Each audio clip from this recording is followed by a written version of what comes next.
The Bible. Is it hard to understand? When it comes to reading the Bible, the first thing that comes to mind is the fact that this is the Word of God. The seals have been broken, and the truth is here. And when we go throughout the scriptures, when we go throughout extra biblical records, we find that the language that God employed, that He used to create the heavens and the earth, was The the Hebrew seals have language. been broken. Christ said, I came for the lost sheep of the house of Israel. But yet no one, no religious leader, no religious church out there anywhere can now identify the 12 tribes of Israel. Can we? God is quite simple, but it seems as if man makes understanding him hard. What are those mysteries? Can now identify the truth of your book. God is quite simple, and the truth will make you understand. Hebrew and Bible Academy. You're invited. The truth of your book. God is quite simple, and the truth will make you understand. Hebrew and Bible Academy. You're invited. The truth of your book.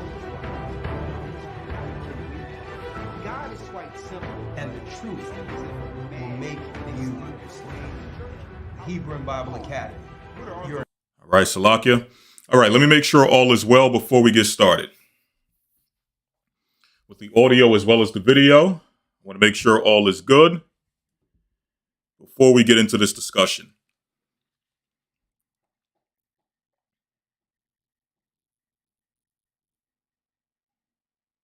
All right, I'm waiting for you all's confirmation. I want to make sure all is good before we get into this. We have a few announcements to make, obviously, pertaining to the Academy. All right, Shabbat Shalom. Okay, we got one confirmation that all is clear.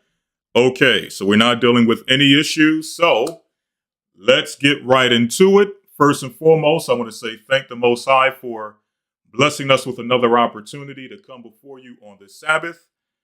As you all can see, I'm filling in for Elder Ricard Shiar, who will, if it be the Most High's will, be back next week. But for all of you who are in the Hebrew and Bible Academy, you will see him tomorrow. Speaking of the Hebrew and Bible Academy, we all know that tomorrow is our last and final week, right? Tomorrow is our last and final week of this current installment of the Academy.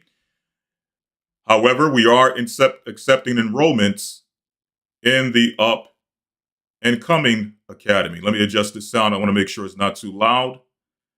All right. We are accepting enrollments in the up and coming Academy. Right? Now, someone says the sound is in and out. All right. Before we get into it, let me first make sure all is clear. All right. I got confirmation earlier. So hopefully nothing changed. Hopefully all is still good. But based on what I received earlier, all is well. So I'm going to work off of that until I hear otherwise. But yes, so soon. It seemed like this Academy it came as soon as it went, or it went as early as it came in. I mean, these 12 weeks are going by as quick as they come in. So it's very difficult sometimes to track what's going on from Academy to Academy, because it all seems as if it's a blur. Everything is just happening so fast. But nonetheless, based on the fact that things are transpiring very quickly, as soon as this Academy is over, we will be jumping into another Academy, January the 7th. We are accepting enrollments. We have administration on standby who is ready to accept your enrollments and get you everything you need to be there with us on January the 7th. Okay? So if you're interested, please make sure that you enroll in the Hebrew and Bible Academy. As we've mentioned, we do have brand new lessons that are going to be included in this academy. One of those lessons, which this one is not so brand new, we have covered it in the past, but we're going to kind of update it and bring forth more nuance based on some of the things that have come out in this past year pertaining to what they call or used to call UFOs. Again, I think they updated the name to UAPs, which I believe stands for Unidentified Anomalous, or UAV, Salakia. Unidentified anomalous vehicles, right? Or something to that effect. Or unidentified anomalous phenomenon is what they call it. So they updated the name, but nonetheless, still the same concept, still the same idea. We're going to be going into whether or not this type of unidentified anomalous phenomenon can be found within the pages of the Bible, right? Can some of the things that are documented in Scripture, as far as angelic activity, okay, so as we move, all right, so I have to try to stick here, all right, to make sure everything is good.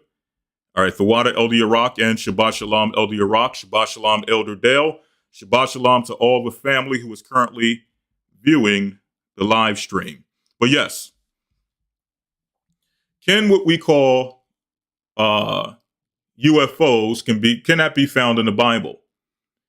Can some of the activity that the Bible identifies as angelic activity, if people were to see those happenings today, would they refer to those phenomenons or those happenings as UFOs? Okay, unidentified flying objects or unidentified anomalous phenomenon, whichever one you choose. We're going to discuss whether that can be found in the Bible. Now, this lesson is a brand new lesson. The next one we're going to announce, which is the Jewish relationship with the tribe of Judah. Now, with this lesson, we wanted to do something a little different as far as our approach to this discussion. Obviously, when going into these types of topics, they can be a little controversial.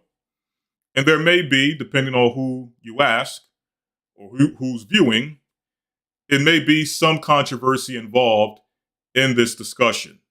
Speaking about the Jewish relationship with the tribe of Judah, right? However, one nuance that we're trying to incorporate with this lesson is not just focusing on what can be perceived as, or what some may call as negative. Okay? We're going to also focus on some positives pertaining to the relationship between the Jewish relationship between, or the Jewish relationship with the tribe of Judah. We're going to try to get into some positives as well, as instead of just kind of focusing on what some may perceive as negative, right? So that's going to be very interesting as we get into that topic. We already have it outlined as far as some of the points we want to touch, but there are more elements that we want to delve into to make it a little bit more nuanced and balanced, okay? But for those who are in the academy, you will see, based on how we get into this, how we approach it, you're going to see exactly what I'm talking about. I'm keeping it under wraps for now. Again, obviously, some of the things may be considered controversial, but none of it is to be ill-natured or anything of that nature. Okay, Elder Iraq, at any point, if there's anything that needs to be adjusted, just continue to let me know, and I'll try to make adjustments. All right. All right. The next thing we have is the round table discussion on the purpose of man and woman. As Elder Ricard Shiar stated, within this lesson, we're going to try to make sure that, along with church members who would normally be involved in this roundtable discussion, we're also going to include some people on the outside of the church, okay, to kind of spruce up the conversation, get their perspectives from people who are not necessarily in a structured church setting or a structured church faith, to kind of give their um, unhindered. I don't want to say unhinged, but they're uninhibited perspectives on what they think is going on between men and women. Okay, volume going in and out. Okay, let me try to make this just a little better. All right, let me make sure this is good before we continue. One moment.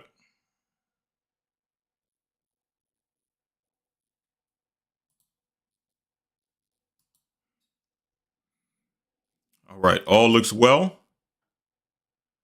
All right, so let me just try to stay up on it as much as possible, as difficult as it is. If that doesn't work, I have to make an adjustment. But I think if I make that adjustment, in fact, let me try to make this adjustment very quickly.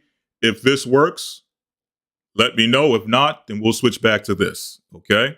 I know last time we had some issues with this particular microphone. Some people said it came through one side, but we made an adjustment on. I made an adjustment on this end to hopefully make sure that it comes through not as mono, but as stereo. So let me make this adjustment very quickly. Let me know if it works. If not, I'll come back to this setup and I'll just have to try to stay in this area. Let me try one thing. One moment.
Okay.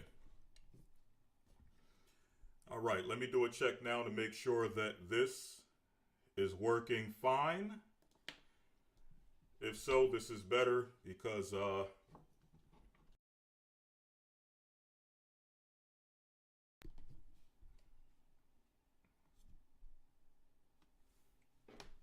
Okay, let me make sure this is good before we get into it.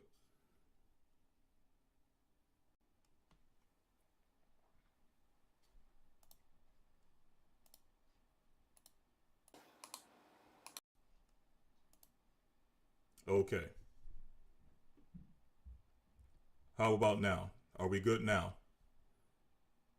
Okay, it's mono.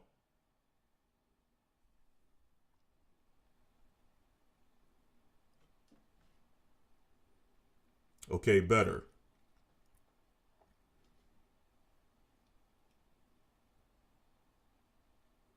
Okay, is this better?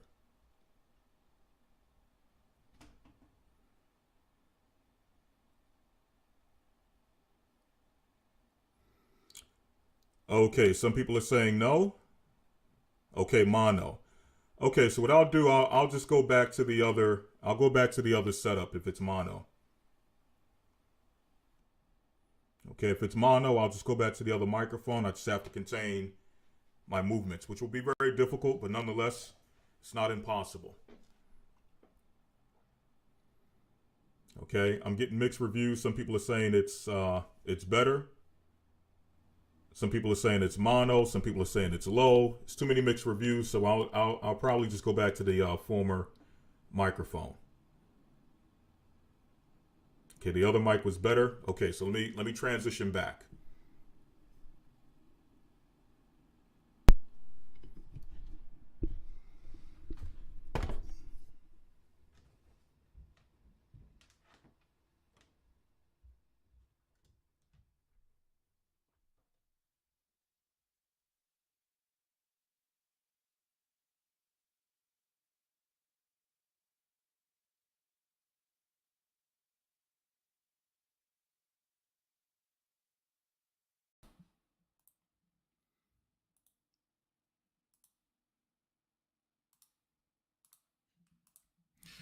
Okay, so this we're gonna try our best to work with this.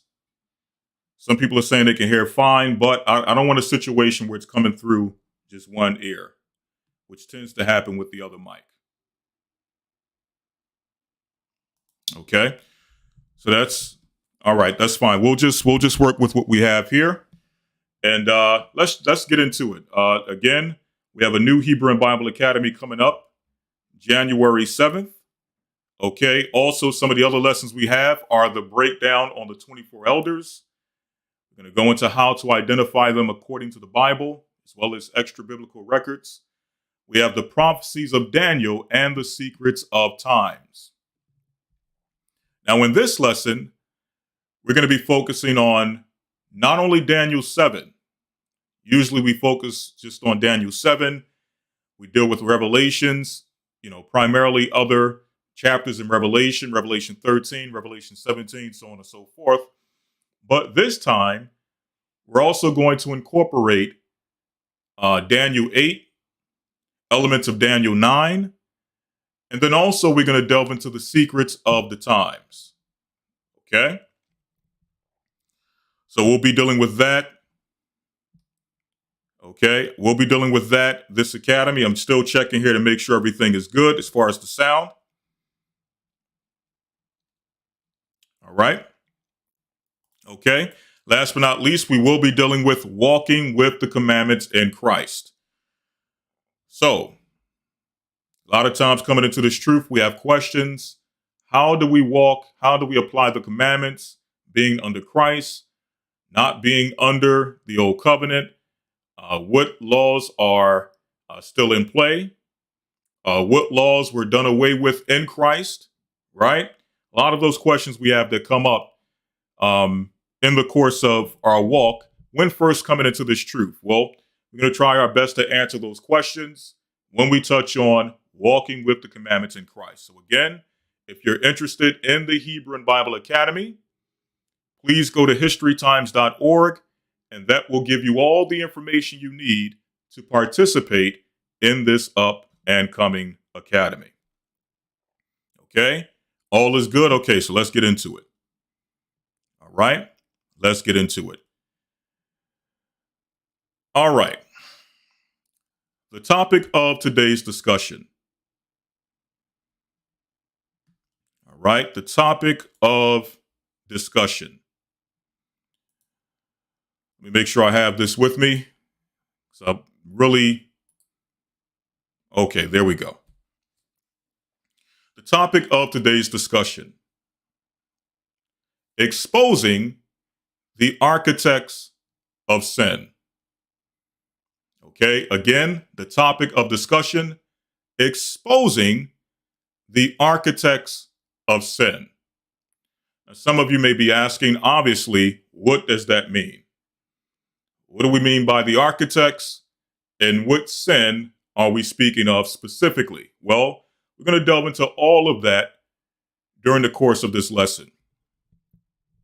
Now, many of you, when you chimed in earlier, you saw maybe another title, which initially I was going to go into, which again, I believe that as well is a very important topic for this time period, especially what's going on in the world around us. There's a lot of what people may deem as chaos and uncertainty, wars, rumors of wars, things going on globally, whether internationally or domestically. And obviously, many people would like to know, well, how can we operate and find some level of joy and comfort in the time of chaos or in the hour of temptation? Which, again, that's a very important topic, which I'll probably touch on in a future lesson. Right? But this topic in particular, and to some degree, I struggled with deciding to bring this forward because it is a very touchy, controversial topic. Right? It is a topic that is based upon a lot of the things that we've been hearing, not just within the past month or so. And I'll get into exactly what I'm talking about. These are things that we've been hearing for maybe the past 7 or 8 years. Okay? Rumors, in your windows, accusations, various stories and accounts of things that go on within an industry, which for the sake of this lesson, we're going to call that industry Little Babylon. And again, all of this is going to be cryptic initially, but you all will get the gist of what I'm talking about. You all know that in order to try to prevent any level of, strikes or anything that can hinder this page, I tend to go and deal with things a little bit cryptically, or to deal with things cryptically just to ensure that you all get the point, but nonetheless, we're able to progress this truth and push forward this information using this platform without any hindrance. Okay? But as always, you all will get the point. Well, in fact, I pray you all will get the point as we go through it, right? But before getting into it, I first want to make a disclaimer because, again, this is a very controversial topic. I know a lot of people may not necessarily agree with this perspective, okay, that I'm going to bring forward, okay? But I believe that in the grand scheme of things, with all that we've been hearing, really going back to about, I want to say 2015, 2016, maybe 2014, maybe earlier than that, okay? I'm just going off for recollection. I'm thinking maybe 2015, maybe 2016. Again, maybe earlier than that, we've been hearing rumblings within a certain industry, which again, for the topic of discussion, we're going to refer to as Little Babylon, right?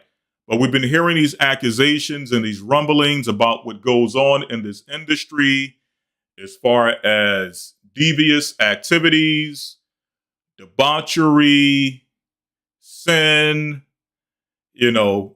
weird, just a lot of weird activity that has been accused or accusations have been made over these past few years. And really, for many of us, we've been hearing some of these stories, or not necessarily details, but we've been hearing little inklings since we were younger.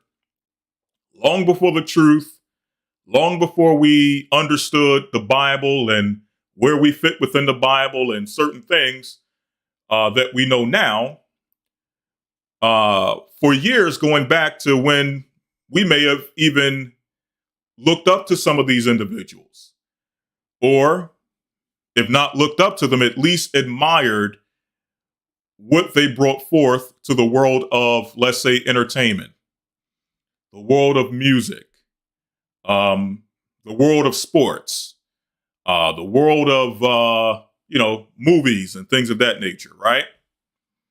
All of which is encompassed in this place that has a certain name. I'm not going to call out the name, just for the sake of this lesson. Again, it's not evil, it's not wrong. I can say the name, but just for the sake of this lesson, I'm not going to say it. I'm just going to call it Little Babylon. But just know that Little Babylon is known for entertainment. Okay, it is the global hub of entertainment. When you think of entertainment on any level, again, whether it be movies, whether it be sports, whether it be music, the first thing you think about is Little Babylon. Okay? That's the first thing you think of. Right? Now, again, we've been hearing about certain things going back to our youth. Before we knew anything, when our heads were still in the ground, so to speak, we had no knowledge of self, had little to no knowledge of the Most High, our God, our Lord and Savior Christ. Before we knew any of those things, right? For many of us, some of us always had some level of understanding of the Most High, Christ, the Bible. Some of us were raised in that. But for those of us who weren't, even back then, we heard stories or we heard accusations. We heard little rumblings about things which took place within this particular industry. But within the past, maybe, again, I'm going to say 7-8 years, it may have been longer, the accusations and the rumblings have gotten louder, okay, to the point where there have been convictions and there have been imprisonments and things of that nature based upon some of the rumblings and some of the things that have come out over the past few years pertaining to the activity that takes place within the quote unquote, the industry, right? Right, the Druid tree, the magic wand, right? You all get the point, okay? All right, you guys are sharp as a thumbtack. You catch on very quickly, right? So we don't have to assume, or I don't have to assume that you all know what I'm speaking of, okay? But the reason why I'm touching on this topic is because based upon those rumblings and some of the things that we've been hearing recently, okay? With some of the things we've been hearing recently, by recently, I mean in the recent months, recent weeks, recent years, you would think that some of the activity that we're hearing began with the individuals whose names are being run through the mill. Okay? Some would call it a rumor mill, right? Been no convictions as of yet. Some would say it's undeniable truth, right? That whatever is being accused has taken place exactly as it has been stated. I'm not here to I'm not dealing on any sides of those extremes. Okay? Whether you believe whatever has been accused has taken place, or if you don't believe, or at least you may think, well, it may not be to the extent of what you're hearing, I'm not dealing on any side of those spectrums. That's another conversation for another day. That probably is never going to take place on this platform because that's not necessarily what this platform is about. Okay? You got other channels, they like to deal with tea, and other channels that like to deal with Hollywood gossip. I said the word, but Little Babylon gossip, right? You have people who like to deal with that, right? This is not necessarily the place for that, okay? We deal with things from a biblical perspective, right? Now, again, regardless of where you stand on any side of the spectrum, right? The point we want to try to make today, okay, or the point that I'm making at least now, is the fact that the things that you're hearing, right, as far as accusations, you will believe that these activities started, began with, and will end with the individuals who are in question. Right? You would think that by certain levels of violation and abuse, what they would consider or call trafficking and things of that nature, things that are very heinous, and we don't downplay these things to any degree. These are very serious things we're talking about here, right? However, to push things to a point or to a level to get us or get people behind it to the point where they feel as though this type of activity began with and will end with the demise of the individuals in question, to believe that, you have to be out of your mind. Okay? Because the accusations that we have been hearing, the rumblings, the innuendos, the inklings, and all of those various things, this activity, not only has it been around since the inception of Little Babylon, the industry, okay? We're going to show you, according to the Bible, that these things have been around since the beginning of time. It's just that now you have a whole industry, right, which have taken all of the debauchery and all of the things, all of the devious things you can think of, and it have centralized it in one location to where this location, this place, this industry has become synonymous with certain devious activity. Okay? And again, they're making it seem as if it's just a few people here, one person here, one person there. This person is at the top of it all, or if we remove this person out the way, or if we get rid of this person, or if we convict this person, all of a sudden, the activities and the rumblings and all of the things that we kind of already understood were going on to some degree, it will make us believe that these things will now disappear. All right? Get this guy out the way, and that's it. Okay? No more violation, no more abuse of men, women, and children. Okay? No more moving around illegally of men, women, and children. Okay? All of that will end and stop. No more exploitation. Right? All of that will stop if we nab this individual, if we castigate this individual, if we convict this individual, this person, right? All of a sudden, all of our nightmares will go away. Okay? And that couldn't be any further from the truth, right? So, first and foremost, I have to make a disclaimer.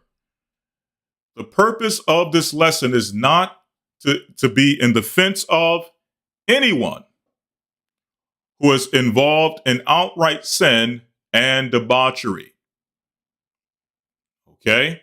This is not to defend anyone who is involved in any level of sin and debauchery and is now paying for their acts of sin and debauchery.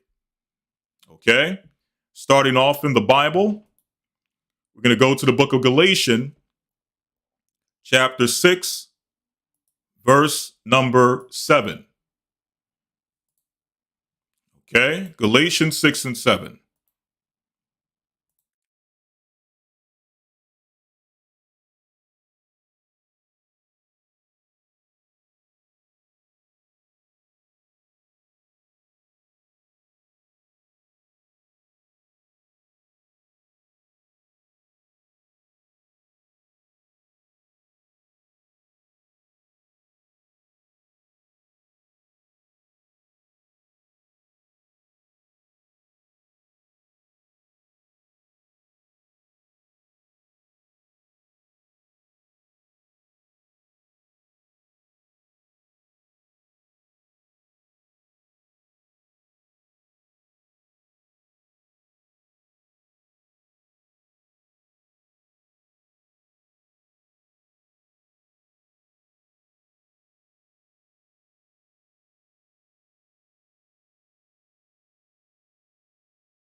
All right, sound should be back now. The sound should be back now.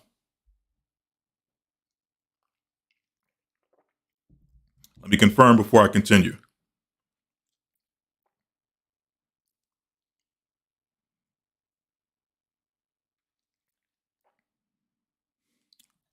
Okay, we should be good now. Salakia.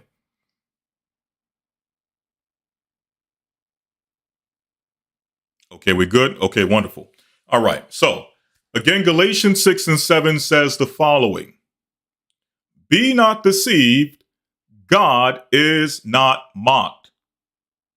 It just so happens within the so-called industry of entertainment within Little Babylon, many of your entertainers have said things, have made certain remarks, and have done things which are an affront to God. Okay? Have done things in mockery of God. Right? So it's only so long you can get away with that before the Most High steps in and allows judgment to come forth. Okay? So, as far as we're concerned, the Most High is not mocked. Whatsoever a man soweth, whatsoever you plant, meaning if you sow an apple seed or if you plant an apple seed into the ground, eventually you're going to get back an apple tree. Okay? If you sow or if you plant a lemon seed in the ground, eventually you're going to get back a lemon tree. So the same thing goes for your actions. If you sow hatred, if you sow discord, if you sow fornication and debauchery and adultery and murder in the earth, eventually you are going to get those things back. Okay? It's going to come back to you like a ton of bricks directly from on high. Okay? So no one gets away with anything, basically. Right? So from the start, we're letting you know that this is not in defense of anyone. Okay? No matter what your race is, no matter what your color is, no matter what your creed is, no matter what your ethnicity or nationality is, if you stand against God, okay, if you attempt to mock God, understand that you are going to reap what you have sown. Okay? So I want to get that out the way so that as we go through this lesson, no one can say that this is in defense of anything or anyone. Okay? We're not that invested in these people within Little Babylon, the industry. We're not that invested in them to defend them to that degree, right? However, there are some things that we have to address when we are talking about Little Babylon. Okay? There are some things we must discuss. So first and foremost, we're not in defense of. However, the purpose of this lesson is to expose the nature of what goes on in Little Babylon. And we'll touch on that a little bit later when we talk about the prophecy of obviously Babylon as a whole. But again, you have a place within the earth, right? An industry within the earth, which is basically a microcosm of everything that goes on in Great Babylon. Okay, hence, this is why we're calling this place or this industry Little Babylon, right? Okay, someone said the sound went off. All right, okay. I'm assuming that's just one person. All right. So let's get into it. Okay. So first and foremost, first things first, right? When we hear about the accusations and the rumors and the innuendos of what goes on within Little Babylon, usually we hear these things and we try to measure it through the lens of our value systems, right? Which, for the most part, is a good thing. Everything should be measured through our value Salakia system. We being believers understand that our value system is based upon the principles of the Bible. Okay? So, when we hear about accusations of people being violated, we hear accusations of alternative lifestyles being promoted and running roughshod within the industry, when we hear things happening to men and women, as well as children in the industry, we view it from the mindset of our value system, which is the Bible. Also, along with the Bible, we understand that there are societal norms, things that we all understand and agree based on, even within society, there's certain things that are deemed wrong, right? Again, abuse, violation, those things are wrong. We know that 100%. Drug use, illegal drug use, wrong. Okay?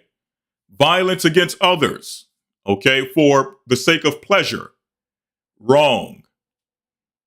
Okay? Anything you can think of, right? That both biblically and as far as how things operate within society, we all understand that we have values. We have norms that allow us to measure everything that we come in contact with. Okay? So that's first things first, right?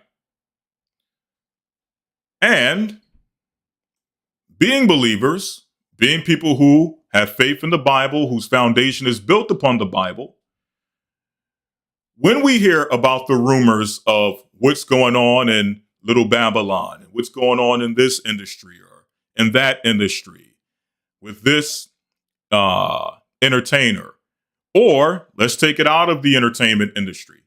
Let's deal with what's going on with this politician, what's going on with that politician, this government official, so on and so forth. When we hear about these things that are taking place, right, which are total violations of our belief, it should make our skin crawl. Okay? It should make our skin crawl. We should feel disgusted when we hear these things, right?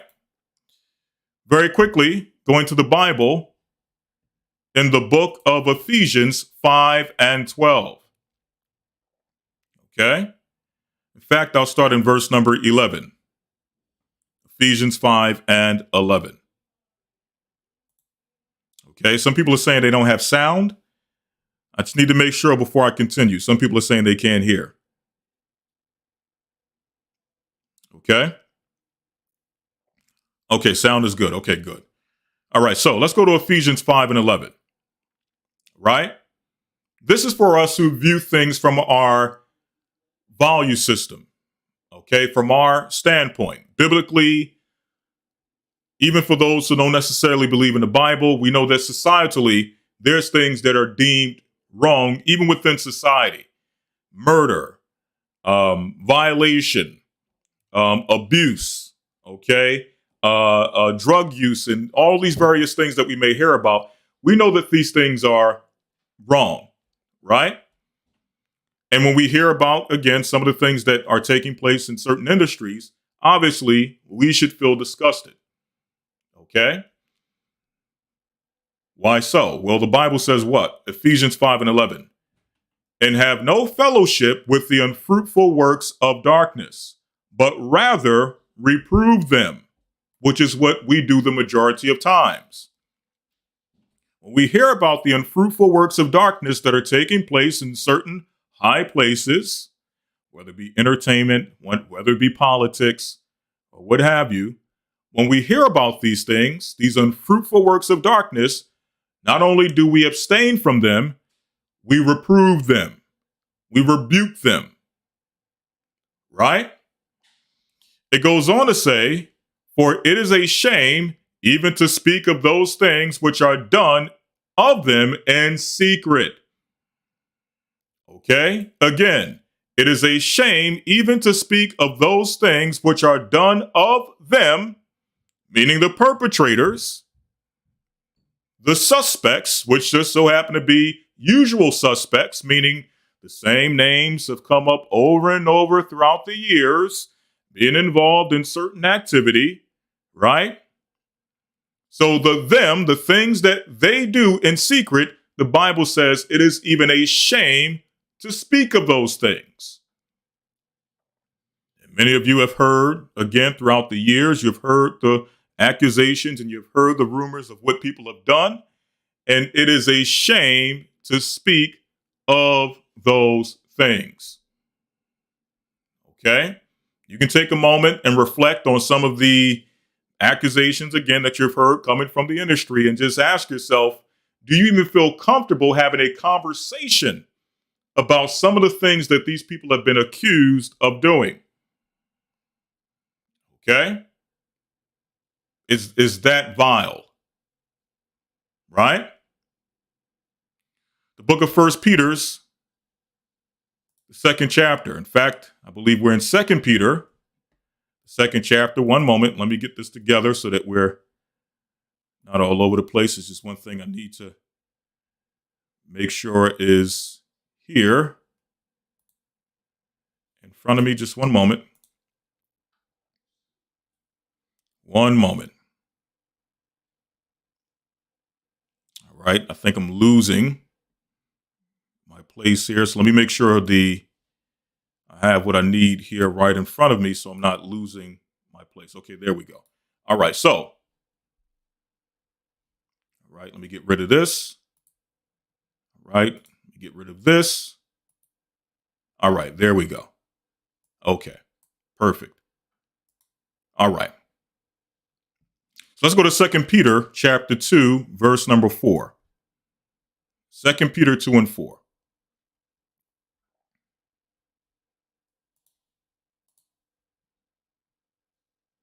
Okay.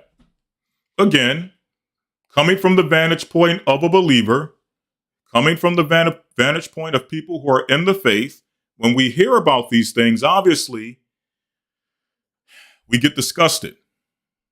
We say, how can these things take place? How can these things happen? How could this person who we may have admired their music, may have liked the way they, the artist that may have been associated with this person, or we may have liked how this person or that person acted within a movie, or you may have liked how this person dunked the basketball, or whatever the case may be. And when we hear these things, we ask ourselves, how could this person be so vile? How could this person do something so disgusting? These are the things that come to mind, the first thoughts. For some of us, many of us, most of us, if not all of us, the words that come out of our mouth when we're examining these things, I believe that covers the majority of our sentiments. How could people who are in an industry, who are seen by some to be either heroes, people admire them, but whatever the case may be, how can they be involved in such gross activity? Right? So now going to the book of 2 Peter 2 and 4. For if God spared not the angels that sinned, but cast them down to hell and delivered them into the chains of darkness to be reserved unto judgment, and spared not the old world, but saved Noah, the eighth person, a preacher of righteousness, bringing in the flood upon the world of the ungodly, and turning the cities of Sodom and Gomorrah into ashes, condemned them with an overthrow, making them an ensample, meaning an example, unto those that live, or that after should live ungodly. So yes, we have examples in the Bible of societies who operated against the will of God, right? Acting out in sin and debauchery. And we have the example of what happens to those societies when the Most High steps in. Okay? With the example of Sodom and Gomorrah, we know that the Most High did what? He rained fire and brimstone upon that nation, making them an example to future generations who may decide that they want to turn into the same, or turn their society on the same course as was Sodom and Gomorrah. Okay? They serve as an example of what not to do within a society. Right? Verse number 7 says, and delivered just Lot, vexed with the filthy conversation of the wicked.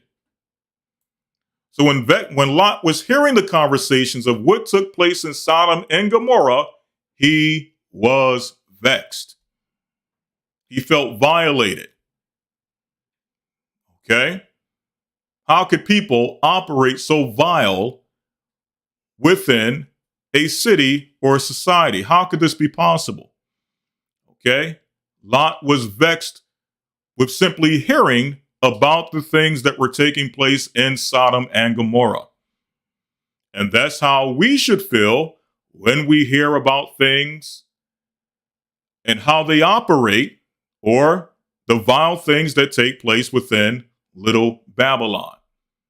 That's the same exact reaction that we have when hearing the stories and the rumors, so on and so forth. Verse 8 says, for that righteous man dwelling among them, and seeing and hearing, vexed his righteous soul from day to day with their unlawful deeds. Okay? So yes, the righteous are vexed when they hear the conversation of the wicked, when they hear about what's going on and the actions that are taking place among the wicked, amongst the circles of the wicked and the unrighteous and the vile and so on and so forth. The righteous are vexed when they hear these things. And you should be. Okay? However, okay? When we're examining what goes on within the realm of Little Babylon, within the entertainment industry, okay? When you hear the stories that are coming out of there, as vile as they are, as horrific as they are, okay? When examining Little Babylon, you have to examine it. I'm trying to take this slowly as possible, all right, so that you understand exactly where we're going with this, okay? But when you hear what's coming out of Little Babylon, to some degree, okay, you have to eliminate your value system. When I say eliminate, not put your value system away. When examining Little Babylon, you have to understand that this is a world within itself that does not operate according to your value system. It does not operate according to societal norms, right? You have to see Little Babylon for what it is, right? Opposed to what you believe it should be. Meaning this, we being biblical people, dealing with a biblical foundation, we believe that Little Babylon, the industry, should operate according to that value system. And to some degree, it should. But the reality is, it doesn't. When examining Little Babylon and the stories that come out of it, you have to deal with things as they are. Okay? Deal with it realistically, not according to what you think it should be, how you feel it should be, but how it is. Okay? And when we get into the reality of what actually goes on and how it actually is, these are the realities that we come to. Starting off with the book of Job, chapter 9, verse number 24.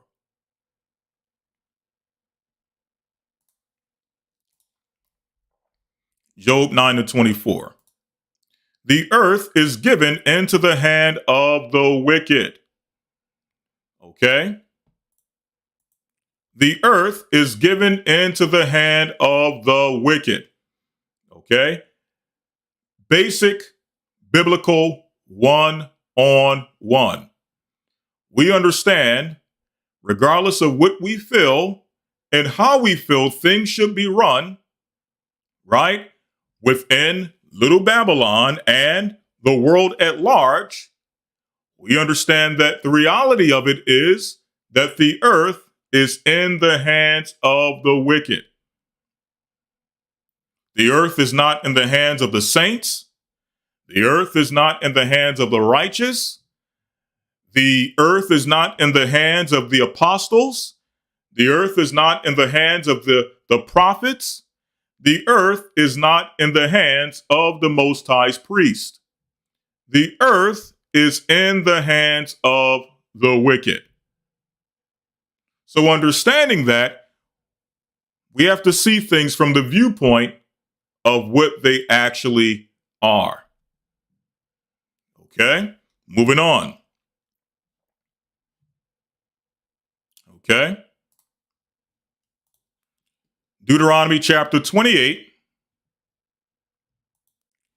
verse number 49. Deuteronomy 28 and 49. This is the reality of what we are under. Deuteronomy 28 and 49. Okay.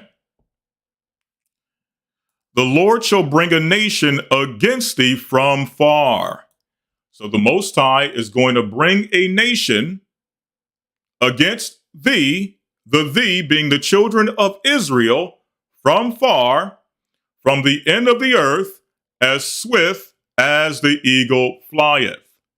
Now we know this is speaking of, prophetically, Esau, right? Esau or Edom being sent against the children of Israel, right? So now let's see what the Bible says about the people who would be sent against the children of Israel. Let's see the characteristics of these people.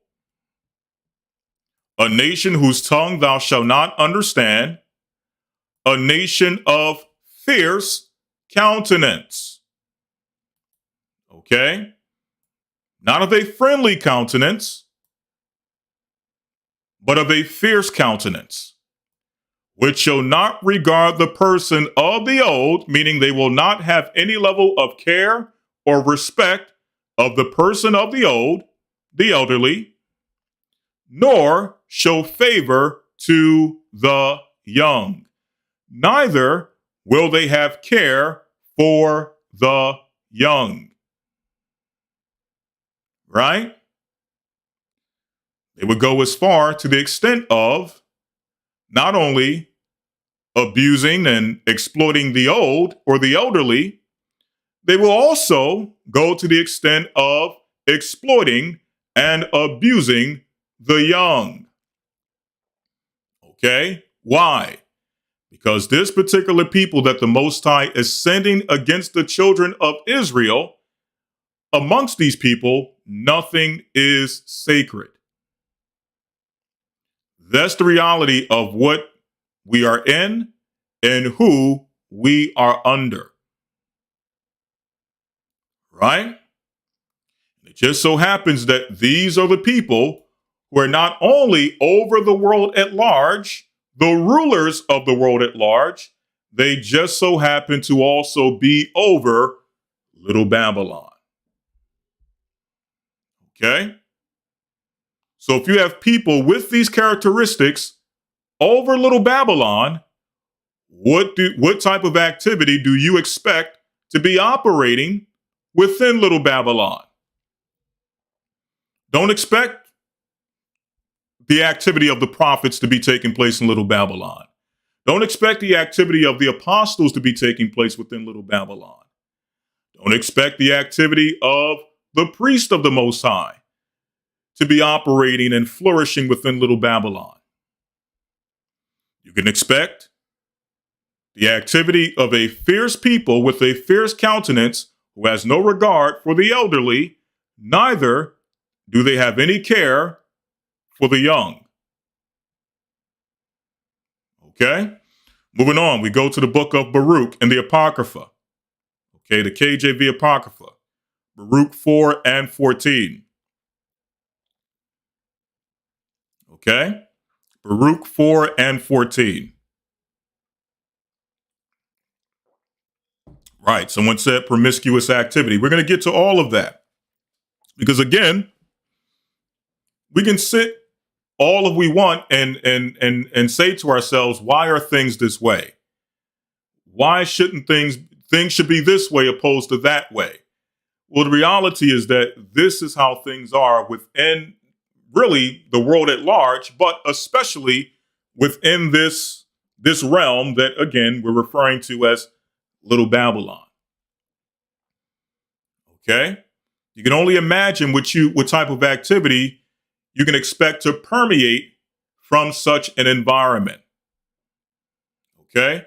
Baruch 4 and 14 says, "Let them that dwell about Zion come, and remember ye the captivity of my sons and daughters." This is again speaking of what? The children of the Most High, the nation of Israel, which the everlasting have brought upon them.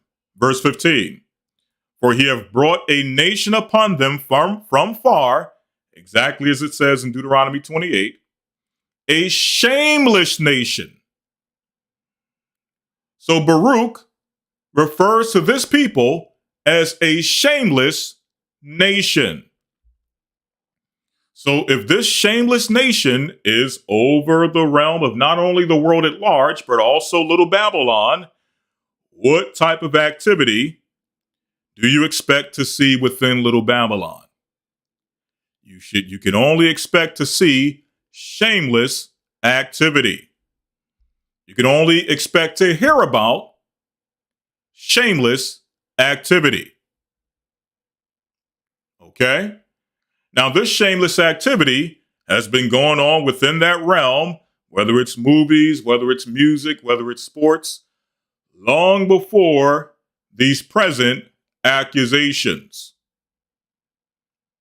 Okay?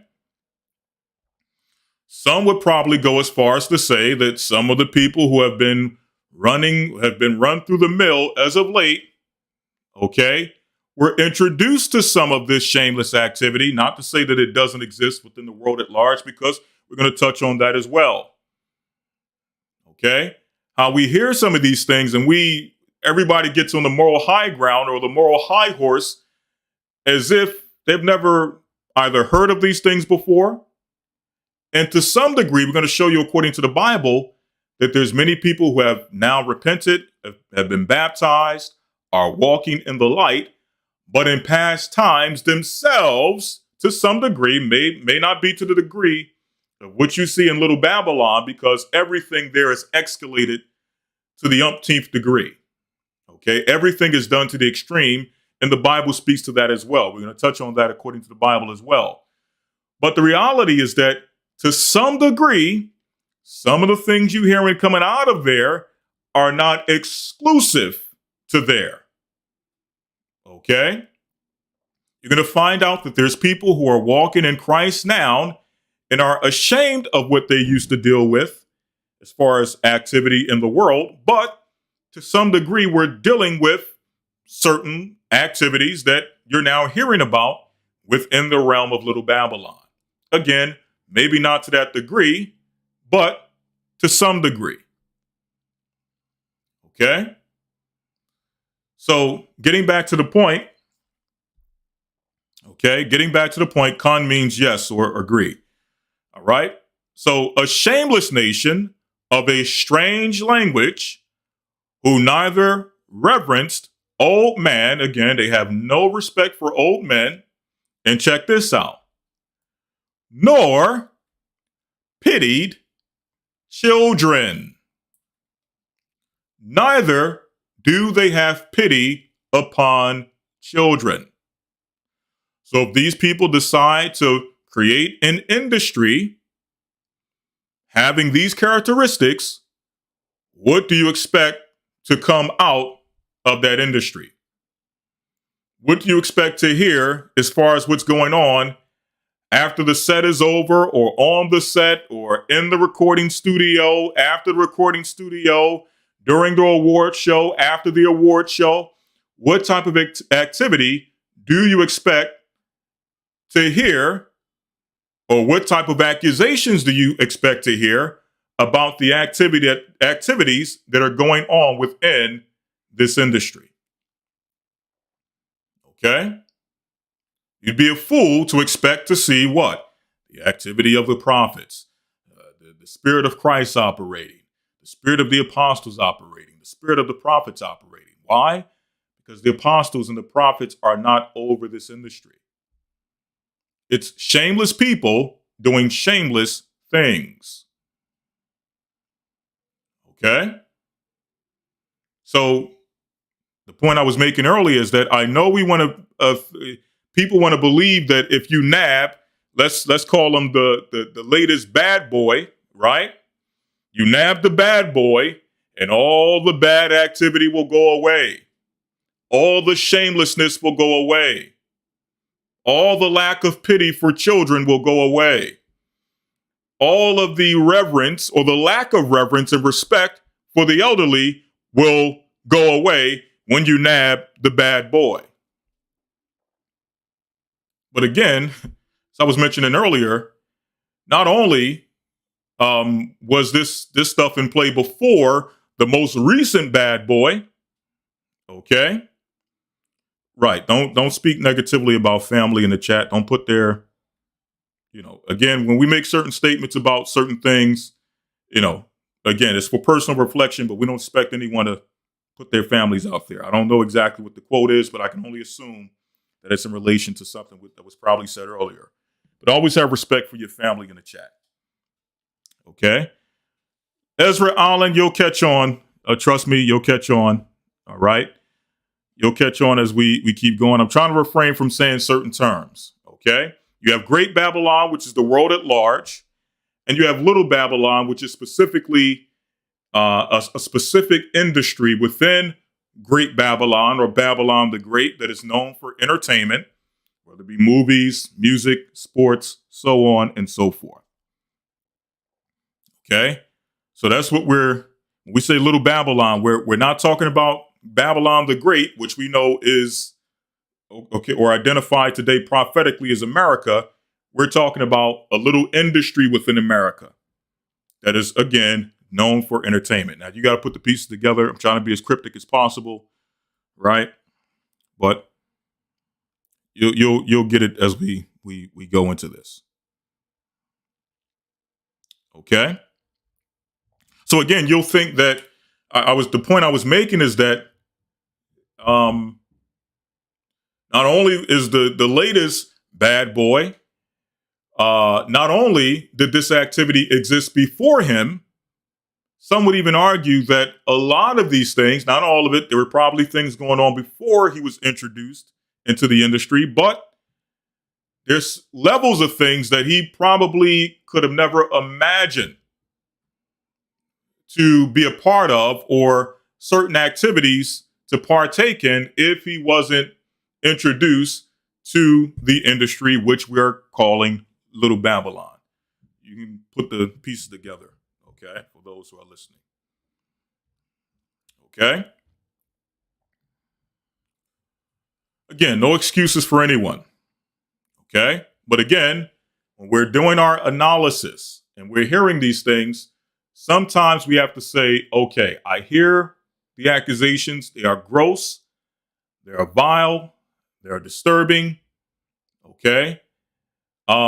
It's, to even fathom these things, it puts a dark spirit or a dark energy in our minds and hearts just to even fathom some of the things that we're hearing about. But the reality is, if you examine the industry at large and understand some of the things we're going to get into today, you'll understand that, again, not to downplay anything, but some of the things you're hearing is child's play. Okay?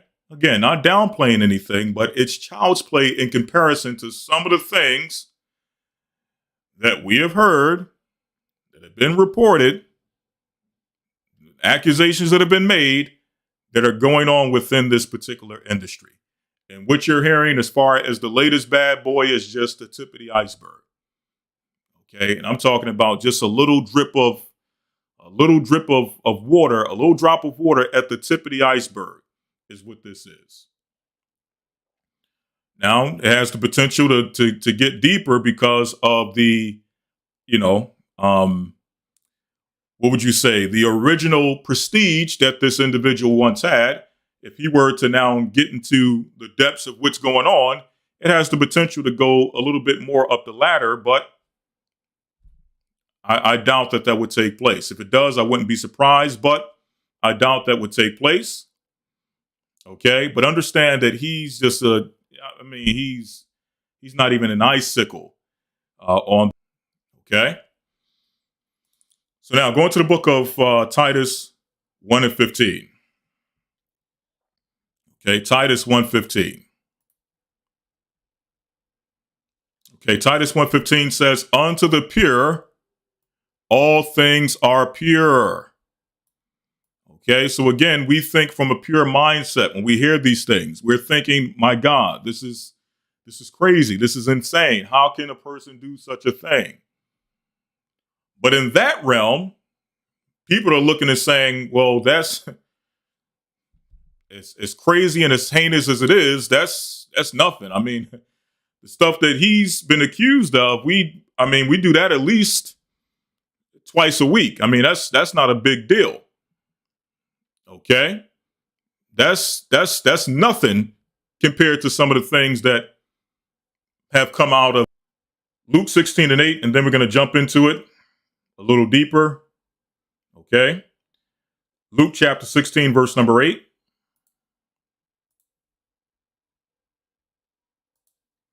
"And the Lord commended the unjust steward."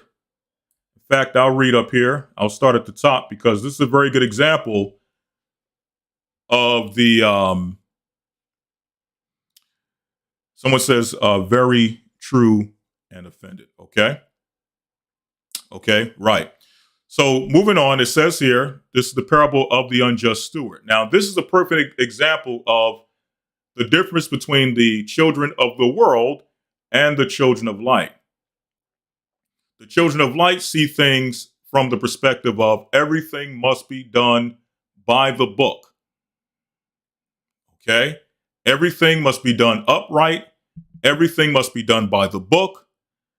Everything must be done according as thus saith the Lord. And you know what? That is 100% correct.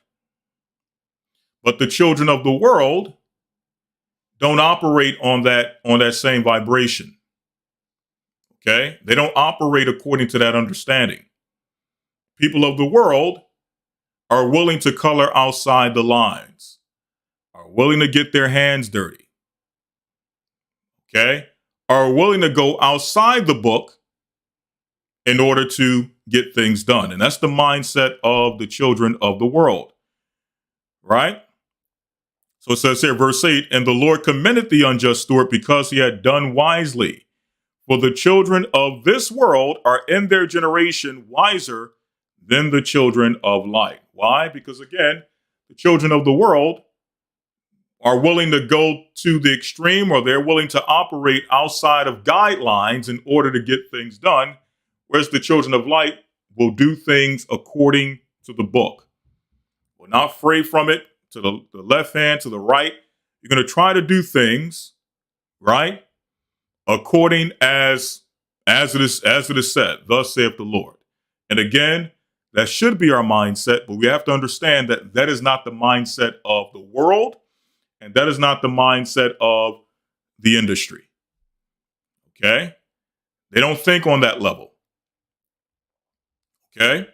So again, when we hear these things, we have to understand that this is their mindset is not our mindset.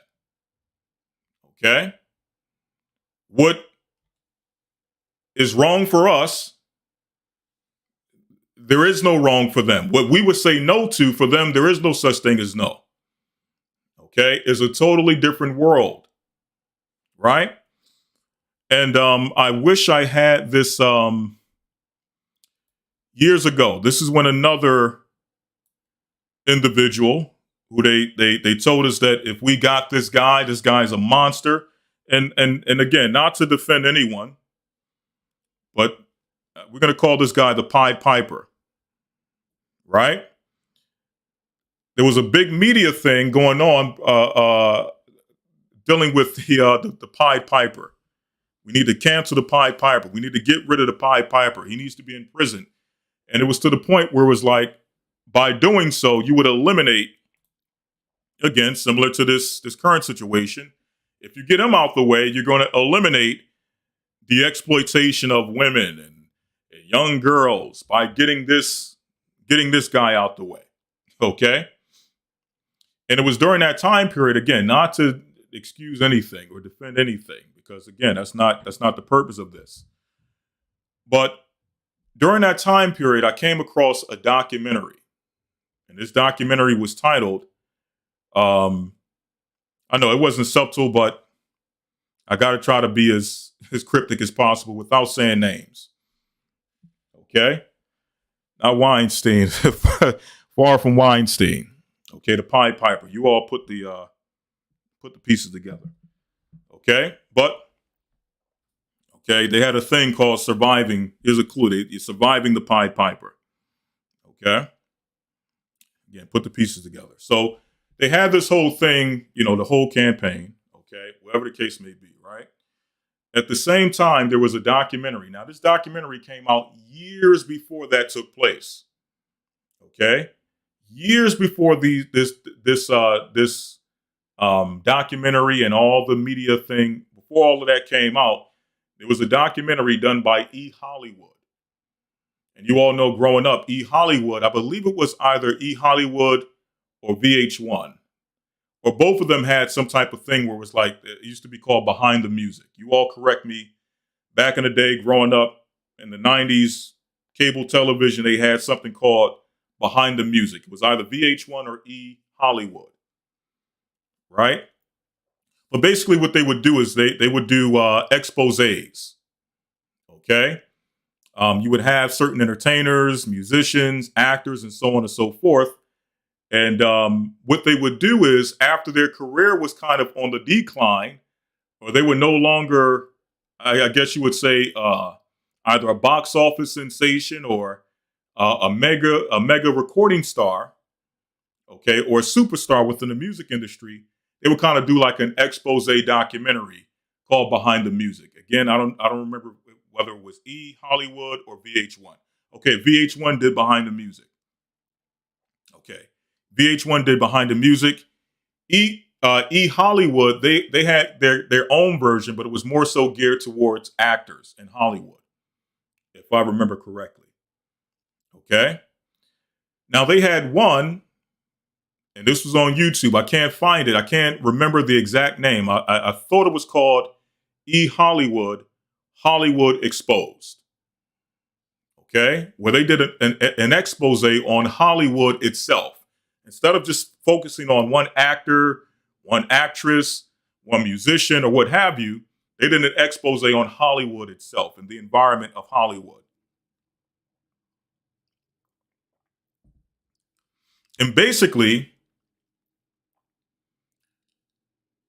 at the same time they were, again, they had the whole stories and the documentaries and all those things and the trial geared towards the Pied Piper. There's a documentary on YouTube from, again, years prior going into the environment of Hollywood.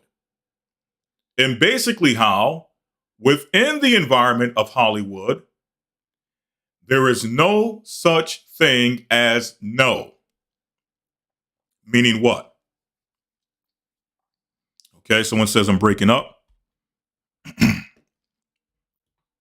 There was no such thing as no. Meaning what? Anything an entertainer wanted, anything an entertainer desired, there was a venue, an avenue. There was something there that allowed that entertainer, whether it be a musician or actor, whatever the case may be, that allowed them to indulge in whatever they desired. Okay? Someone says YouTube scrubbed a lot of stuff. I'm going to try to look for it again because I actually wanted to do something using that documentary and paralleling to some of the things that we're not only we're hearing back then, but we're hearing now, to show that on one end they'll castigate and tell you that this person is the devil, which in many cases they are the devil for the activities that they're involved in. However, on the other end, they'll tell you that, listen, within Hollywood, it is a different world within itself. And there's nothing off limits to your A-listers, B-listers, maybe even C-listers. If they want it, we got it. And if we don't got it, we can get it. Okay? And that's essentially what the documentary was about. Okay? Whether it was women, illustrious, luxurious parties, illegal drugs, okay? Anything they wanted, they were able to get. And they actually went to the various places within Hollywood that provided some of these things. Like this is the place where certain people like to come and party. And when they come and they ask and they say they want this, we make sure they have it. Okay? So on one hand, they're telling us that this is what goes on within this realm. And then on the other hand, they're telling us, now that the stories are out there, that the person who was only fulfilling the desires of their flesh, according to what they had access to, okay? And not only did they have access to it, there were people there to ensure that what they wanted, they could get at the snap of a finger. They'll tell us once the story is out that this person is a devil. This person is, they are, what's it? The lone wolf, right? It starts and ends with this person. This person is doing this, that, and the third. And if we get him, if we get her, we'll blow the whole cover. The whole thing is now, no longer do you have to worry about any of these accusations or any of these actions taking place once we get this person. While in the documentary telling us that pretty much anything you want, you can get. This whole industry's built or operating within Hollywood that makes sure that you get exactly what you want. This is how our business within Hollywood thrives. If we can't get the celebs what they want, the celebs are not going to come here. We're not going to do good with business. So we got to make sure they get what they want. Okay? So I'm bringing that up. Again, I wish I had I wouldn't have played the documentary. I probably would have just gave you the link so you can watch it on your own time. However, I wanted to give that as an example to show how, again, we being the children of light, we being the pure, seeing all things pure, we hear these stories and we view it from the standpoint of our value system and what is normal for us within society. But what's normal for us is not normal for them. Okay? What we would get arrested for and sent up the river for, there's whole industries and whole businesses that cater to ensure that these people within Little Babylon get exactly what you would be arrested for. Okay? This is what we're talking about. So when we hear these things, we clutch the pearls, we do the Fred Sanford, and we get into a whole mode of how could this be taking place? But after a while, you got to start to scratch your head and ask yourself and say, well, isn't this what goes on within this place? Isn't this what is, whatever goes on here stays here? Isn't it that type of environment that is promoted within here? And if you go there, you kind of know exactly what you're getting yourself into. Not saying that anything should happen to anyone, I don't agree with anyone being violated or whatever the case may be. But there's enough information out there and has been for a long time to know that when you get into this realm, it's a whole different ball game. Okay? So,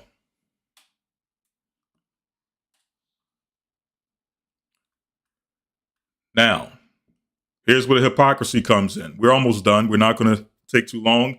Again, I apologize for the late start, but let's deal with the hypocritical aspect of this. Okay, let's deal with the hypocrisy of it all. Okay, Isaiah chapter 10, verse number 5.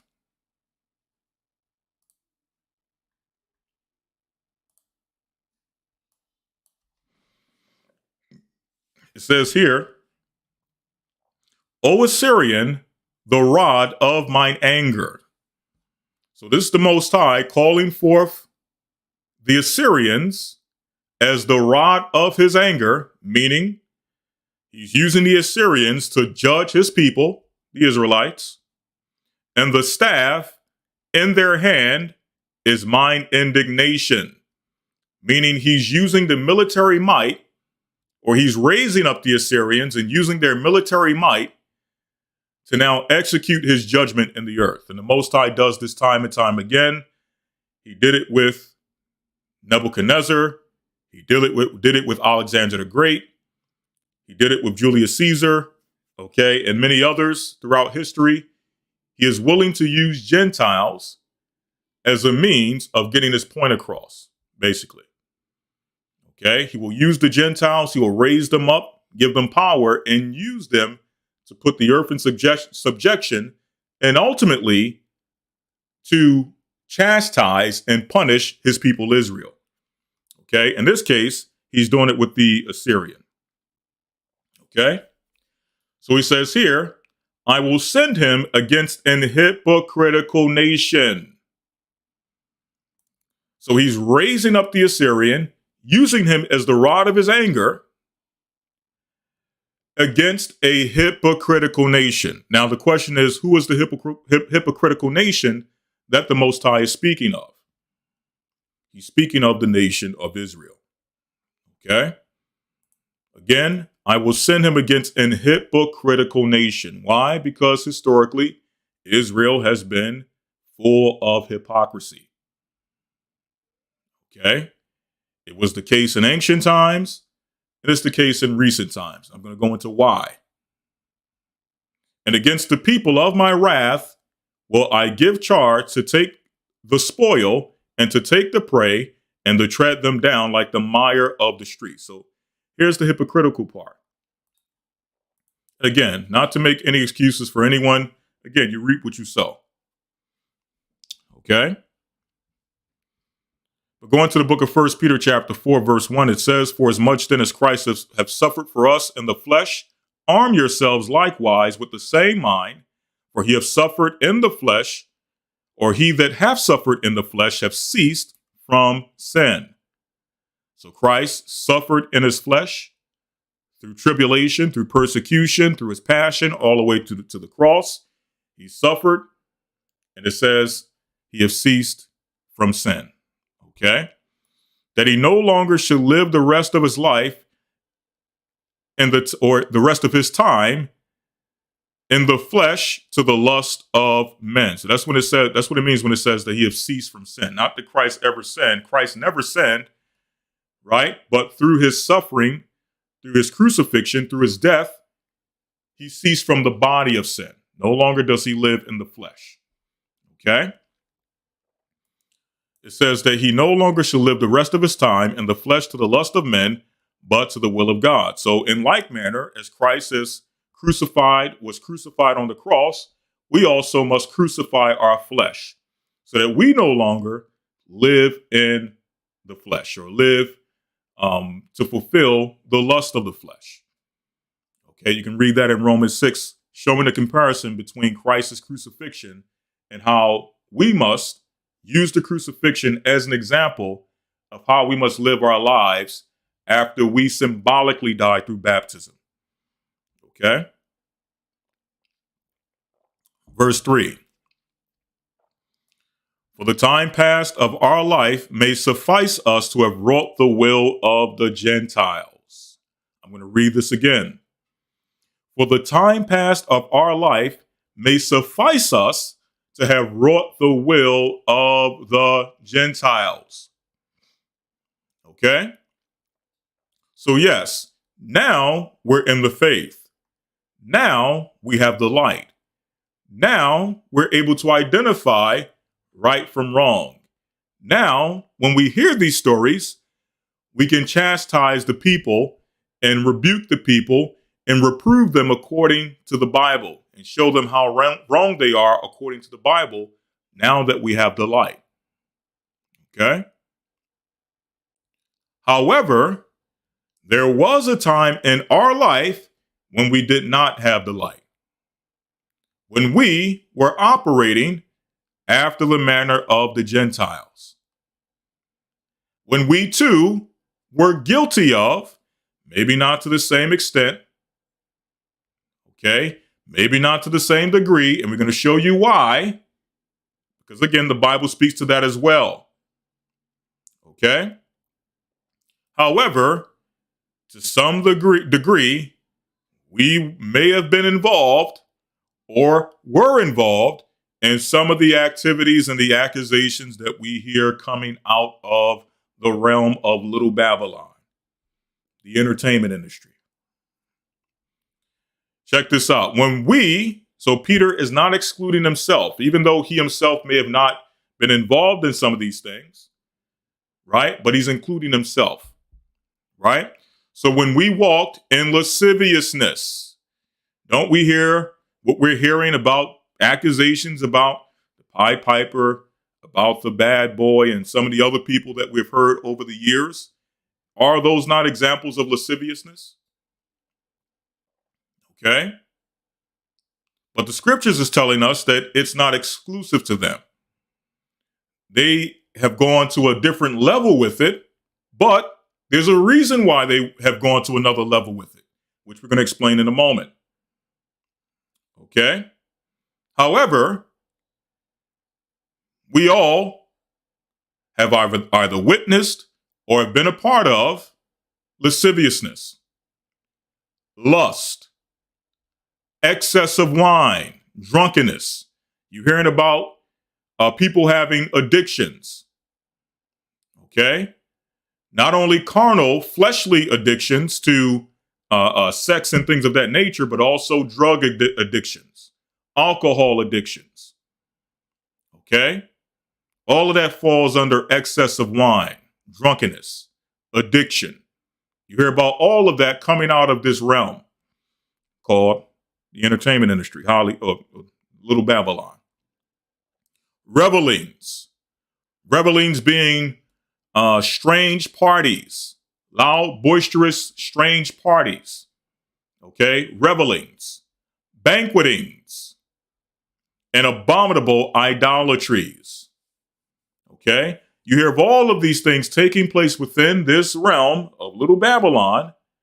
However, it is not exclusive to Little Babylon. We've all either witnessed within our communities, either in our households, or even within ourselves, some of the things that have been aforementioned. Okay?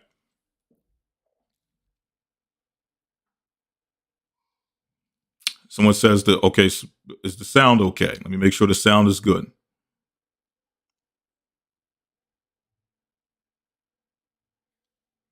Okay? So, again, these things are not exclusive to that realm. Now, that realm magnifies it, it caters to it, but it's not exclusive to that realm. Okay? All right. Now, the question is, as I mentioned earlier, that they took it to another level. Okay? And the question is why? Well, more money, more access.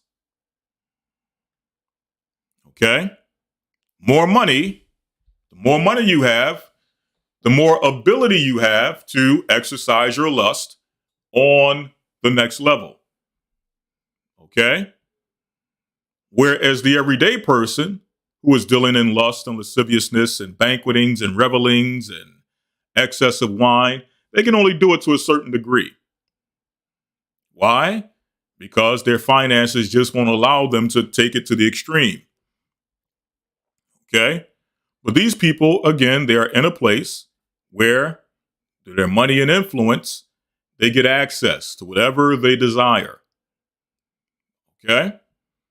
So that's why there it's a little bit more magnified. As it says here in the book of 1 Timothy 6 and 9, but they that will be rich fall into temptation and a snare and into many foolish and hurtful lusts, which drown men in destruction and perdition. I'm going to read this again.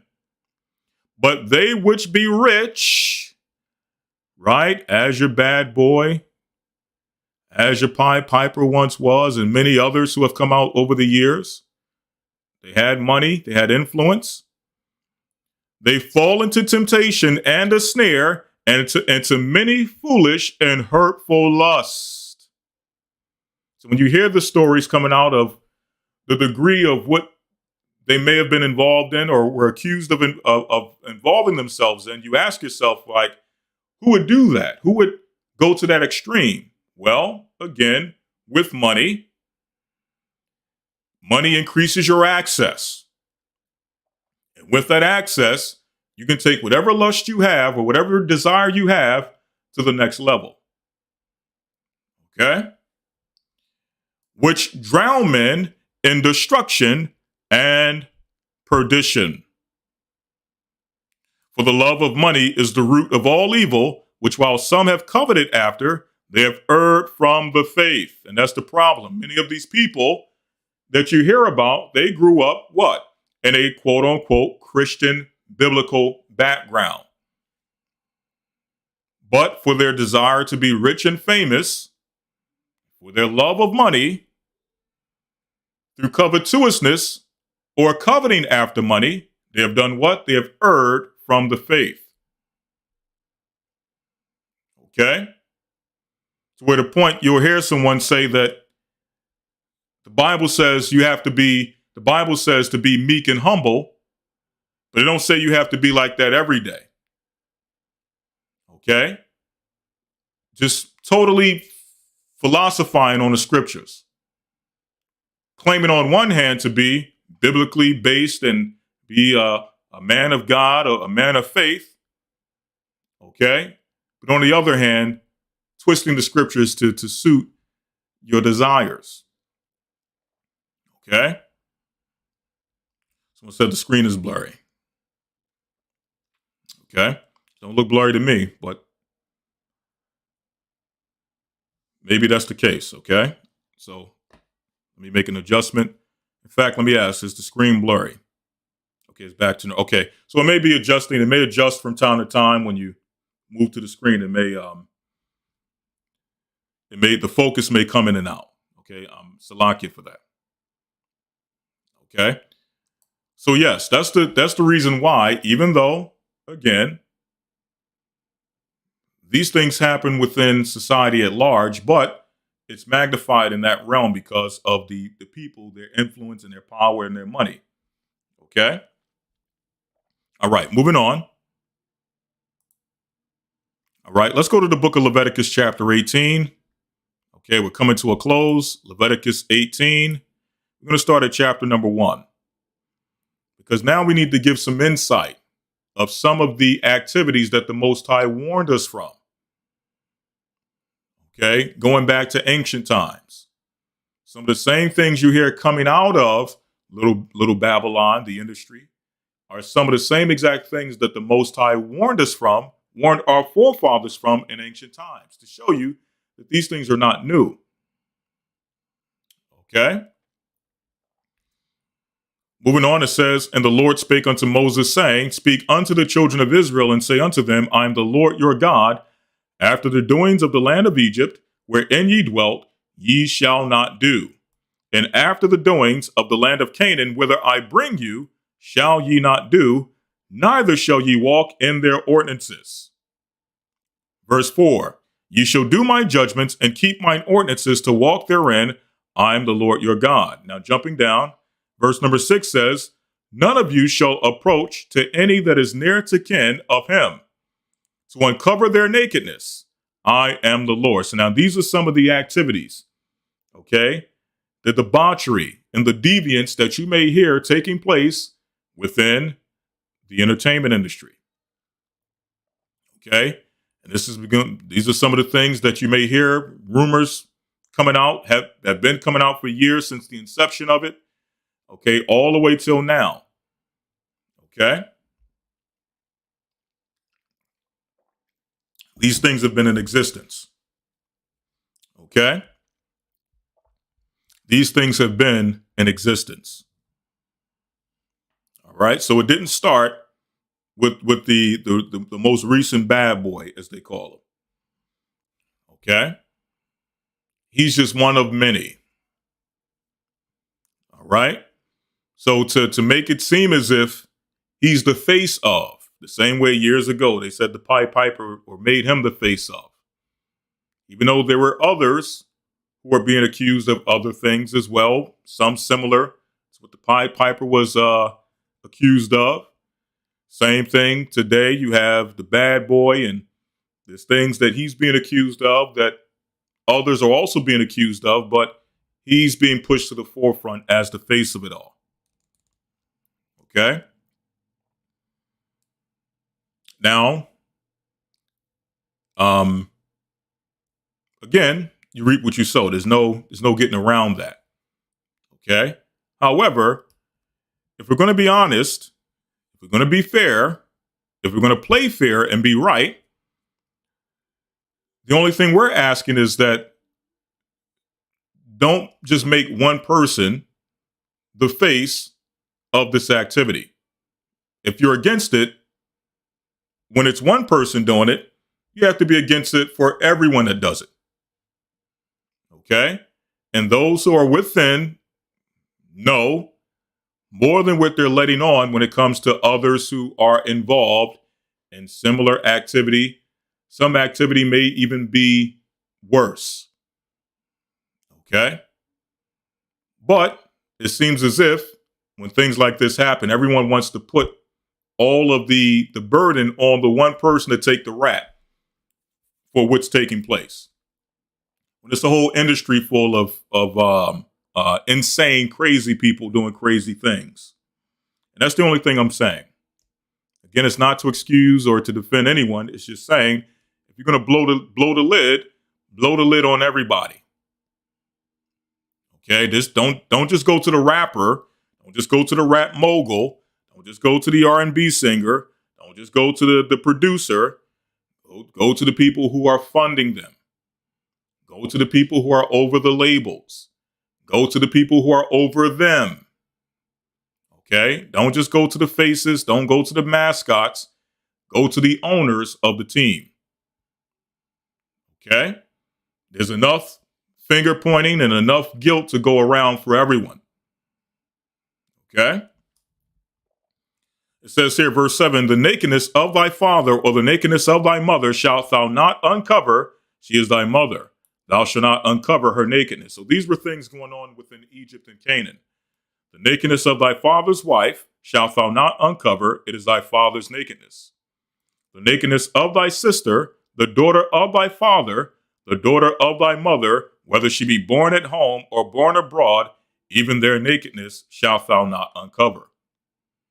The nakedness of thy son's daughter or thy daughter's daughter, even their nakedness shalt thou not uncover, for theirs is thine own nakedness. The nakedness of thy father's wife's daughter, begotten of thy father, she is thy sister.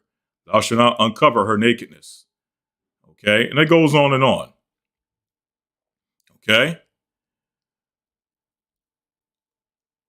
Thou shalt not uncover the nakedness of thy daughter-in-law. She is thy son's wife. Thou shalt not uncover her nakedness. Okay. Thou shalt not uncover the nakedness of thy brother's wife. It is thy brother's nakedness. So these are all things we hear coming out of that realm of the industry, Little Babylon. 17, thou shalt not uncover the nakedness of a woman and her daughter, meaning dealing both with the mother as well as the daughter. Okay? Again, these are things you hear coming out from time to time within that industry. That's just the reality of what goes on. And it's not just one person doing it. It's not 3 people. It's not a handful of people. The whole industry is geared towards people who have these weird proclivities. Okay, moreover, thou shalt not lie carnally with thy neighbor's wife to defile thyself with her. Okay, how often is this celebrated within the industry? People sleeping with each other's wives and girlfriends, whatever the case may be. Okay, 21, and thou shalt not let any of thy seed pass to the fire to Moloch, neither shalt thou profane the name of thy God. How many accusations have been out there or legends have been out there of people within the industry giving over their children literally to Moloch? Okay? This is what goes on. Thou shalt not lie with mankind as with womankind. It is abomination. And we know that this is very common within that realm. Okay? Thou shalt not lie with mankind as with womankind. It is abomination. Very common within that realm. Like someone says, swapping spouses and all these other things that you hear about. Okay? Rumblings you've been hearing and rumors you've been hearing and accusations you've been hearing. Okay? This didn't start with these recent things that we're hearing. These have been conversations and rumblings for the longest. Okay? But when it happens, when these things happen, they want you to focus, okay, with tunnel vision on one person, hone in on one person. Now, if you're not going to, it's okay if you're going to hone in on one person and then eventually blow the whole lid open. Okay? Blow the whole cover. Okay, that's a little bit more respectable. But just to make it about one person, as if they're the face of it all, that's hypocritical. That's hypocrisy. Okay? Now let's get to the architects, because now the title of the lesson is Exposing the Architects of Sin. So let's get to the architects. Okay, let's go to the book of Maccabees, the first chapter. In fact, let's start in Daniel 7 and 6, because Daniel is very profound in exposing a lot about the current empires that we're under. Okay? I'm not going to put out names and say that this one is next, that one is next. For all we know, this can come out and it'll go away, and you won't hear about any of this stuff for another year, another 2 years before the next situation that they put in front of us comes out. That's just how it works. Okay, so I'm not going to say that this one is next, that one is next. They're going to come and get her. They're going to come and get him. Okay? Or you could be right. Who knows? But the way this tends to work, as we've seen it, it'll come out. They'll push it in front of us. They'll use it as an example for future reference for anyone else that they want to come and get their hands on and castigate. They'll use the same model over and over for anyone that they want to castigate. And I'm not going to say demonize because obviously, all right, some of these things could be true, whatever the case may be. But again, it's not just true for this one person. It's true for the industry at large. Okay, this is what goes on. It's just the reality of what goes on in that realm. Okay, it's not right. It's evil. It's vile. But that's what goes on in this realm. And unless you want to expose it all, okay, just to put it on one person is again, it's total hypocrisy. Okay.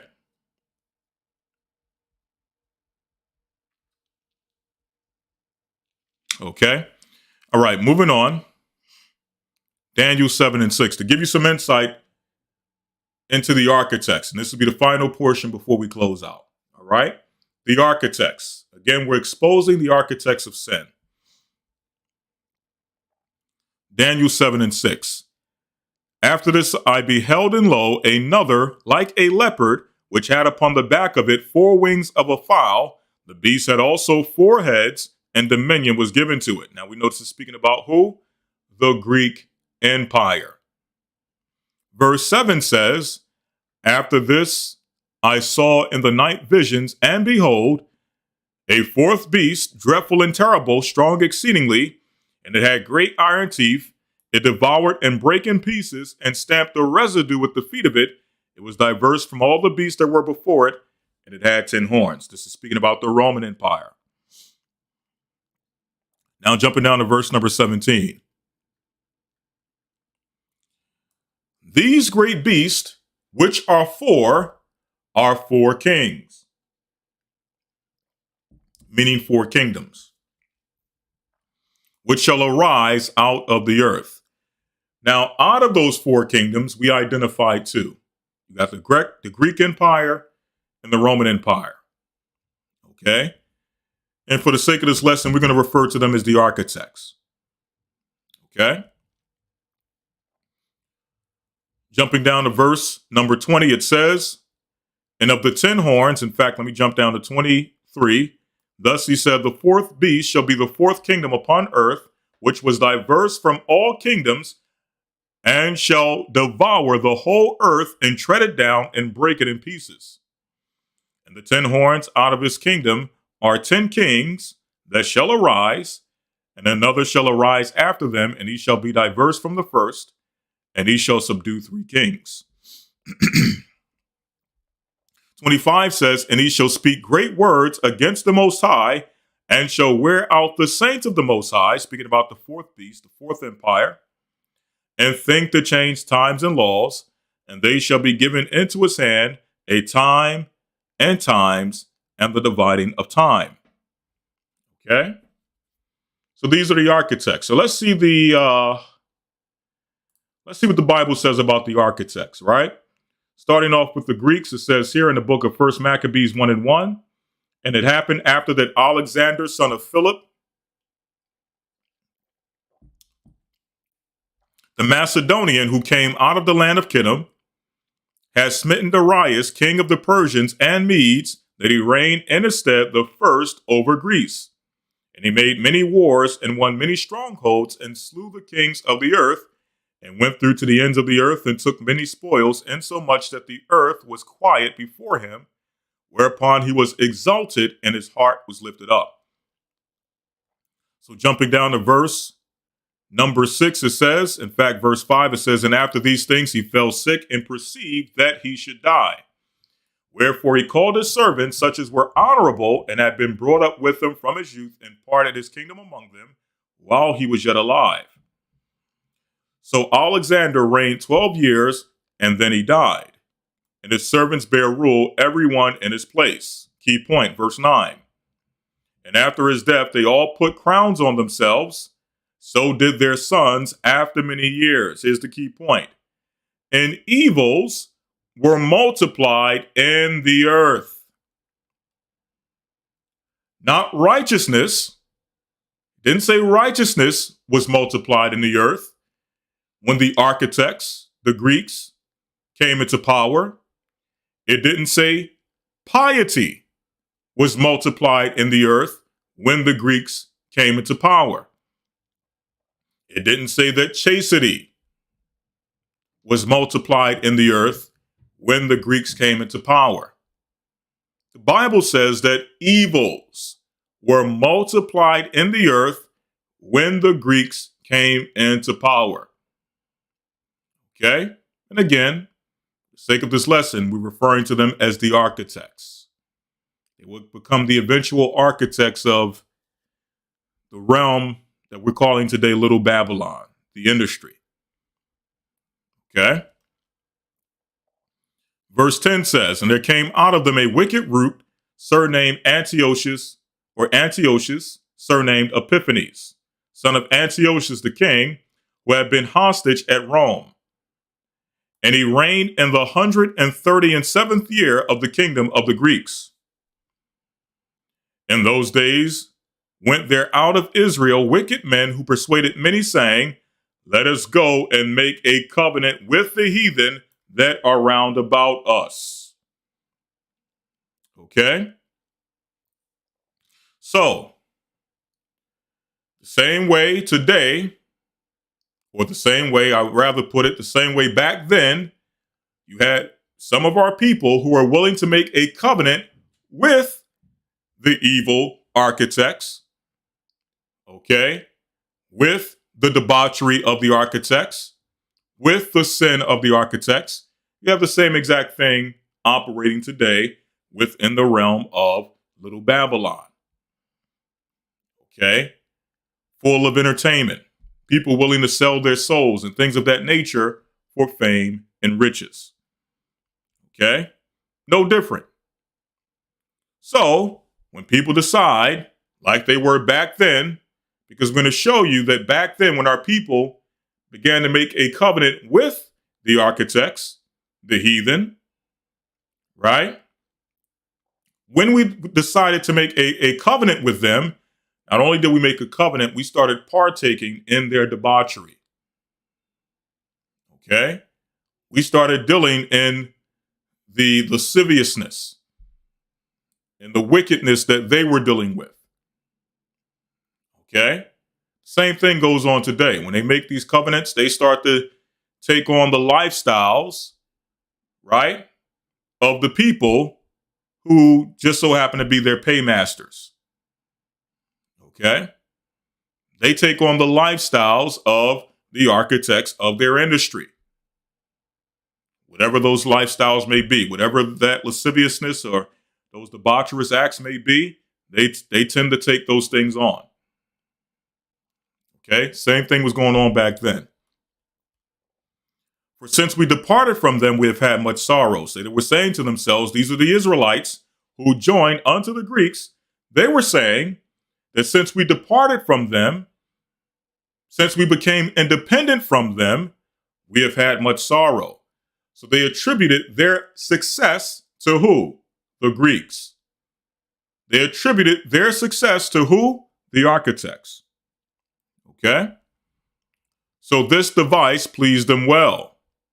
Then certain men, or certain of the people, were so forward herein that they went to the king, who gave them license to do after the ordinances of the heathen. Meaning, they were given permission to operate within the lasciviousness and the wickedness and the debauchery of the heathen. Okay? So when you hear these stories of back in 1995, such and so and so did this. Back in 2003, such and so did that. Okay. And I saw him do it, or I witnessed this and I witnessed that. The question is, if all of these people knew about this activity taking place, including the paymasters, including the architects, why wasn't it wrong back then? Okay. Why wasn't there a media campaign back then to expose the wickedness of the individual that they say had this long trail of debauchery and sin and evil and wickedness going back to the 90s and the 2000s and things of that nature?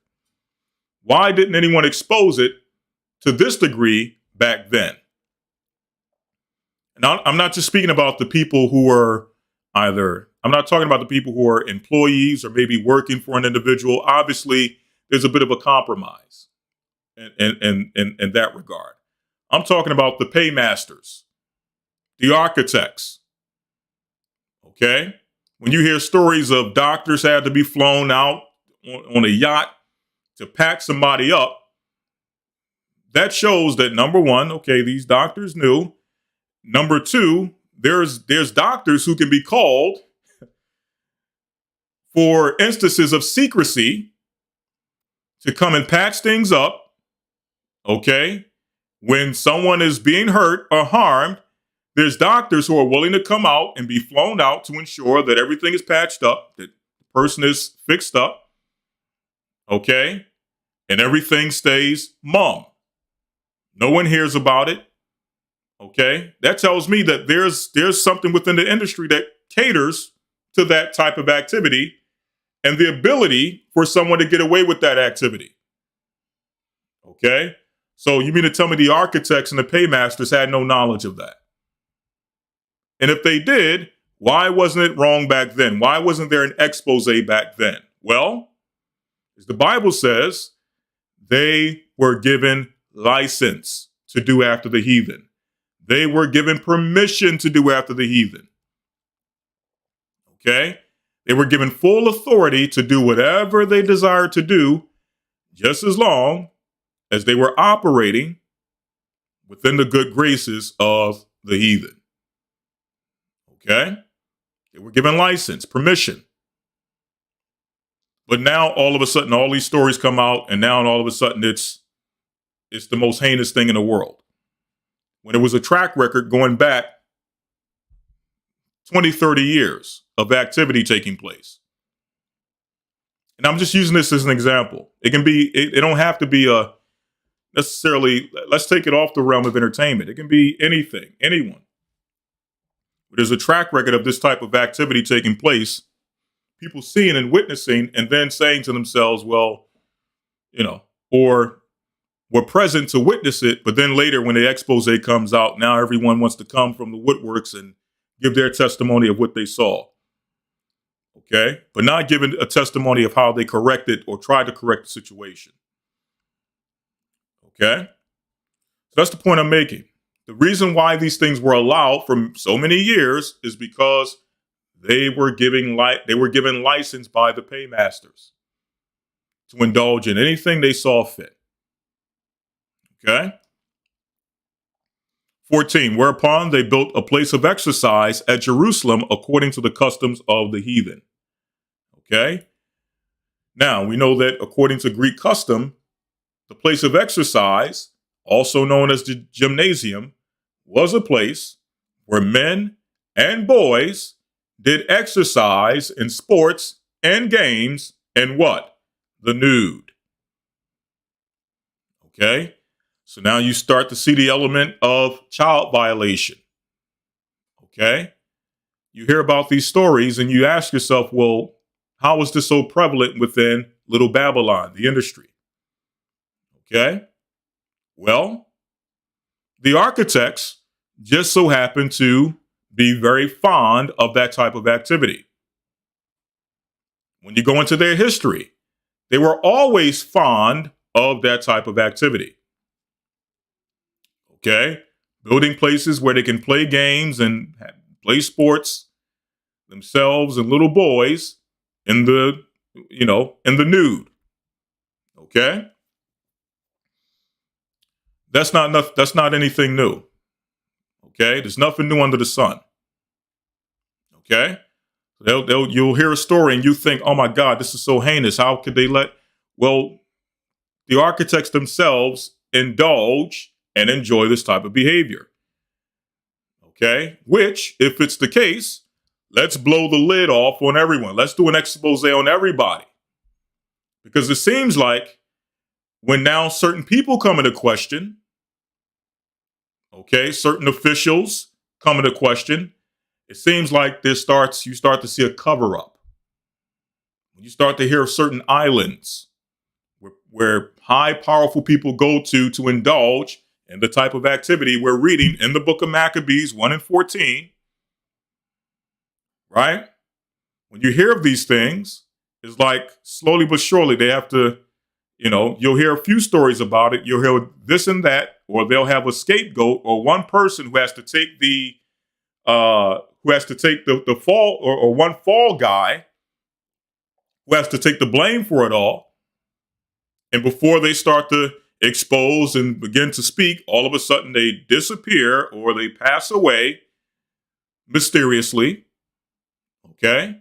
But it seems like when it's certain people, there seems to be a cover-up. Okay? When I say certain people, I'm not just talking about color. I'm talking about certain positions, certain revered positions within the earth. It seems to be a cover-up. Okay? Rapper, rap mogul, R&B singer, who cares? Let him be the fall guy. Let him be the face of all that's wrong within the industry. Okay? So it goes on to say, verse 15, and they made themselves uncircumcised and forsook the holy covenant and joined themselves to the heathen and were sold to do mischief. Okay? Let's go to 2 Maccabees. Just two more scriptures before we close out. Going to the book of 2 Maccabees, the 6th chapter and the 1st verse. Okay, again, dealing with the architects. These are the people who, the faces behind the faces, or the faces you probably will never see.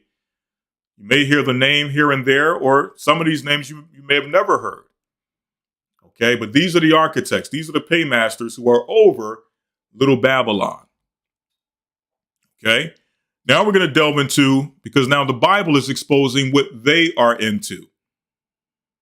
Okay, there's nothing new under the sun. What their forefathers were into, they're into the same exact thing today. Okay, but you don't see a big expose. You don't see all of the tabloids and all of these people talking about the tea, and they got the lowdown on this and they got the tea on that. You don't see them going into the shadowy figures. Okay, the paymasters, the architects. Okay, but the Negro hustler, the little mogul who've been dancing and shuffling around for the past 30 years, they'll quickly throw him under the proverbial bus. Okay, not that to some degree doesn't deserve it, but come on, let's stop playing around and lying to ourselves and making ourselves believe that this is the end all, the be all when it comes to certain activity within his industry. Okay.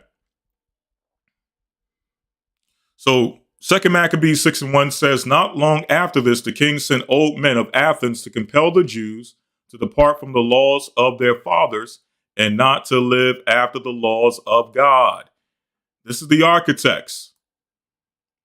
Okay, and their forefathers, who have always attempted to convince the Jews, the people of God, to depart from their laws, which tell them not to deal in lasciviousness, which tell them not to rob people, not to exploit people, not to violate people. Okay?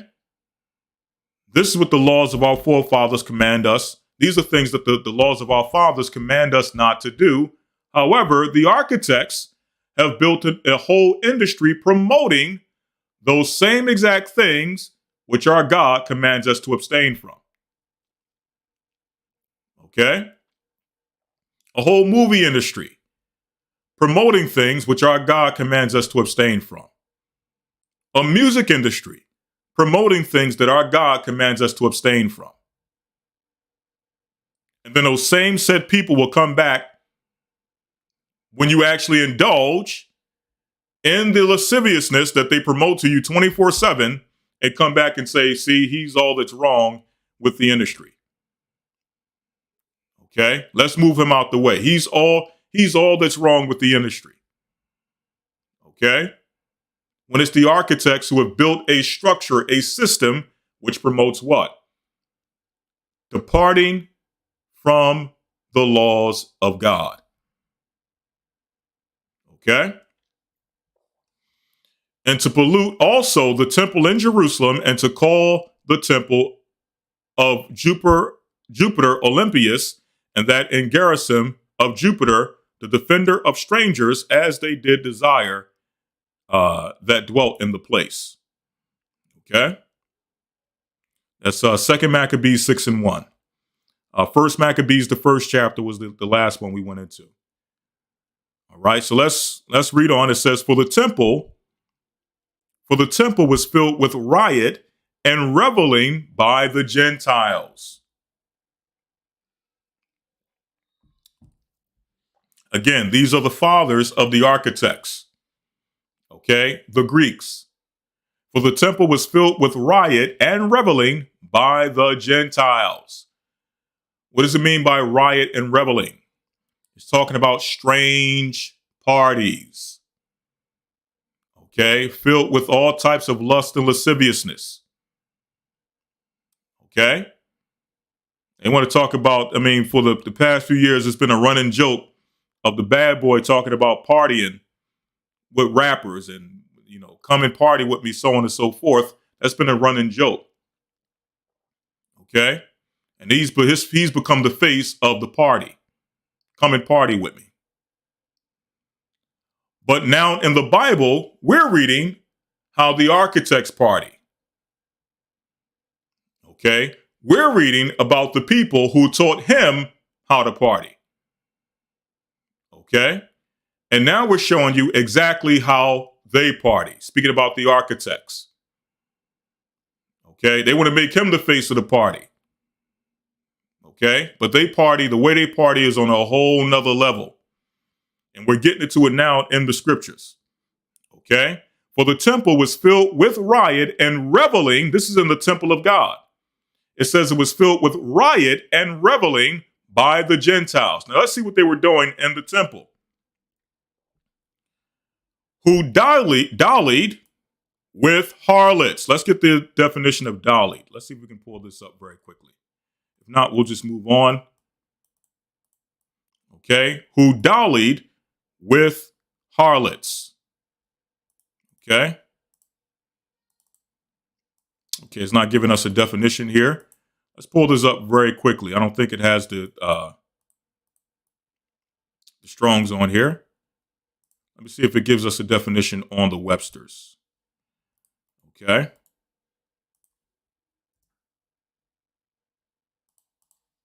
Let's see if we can get a definition on the Webster.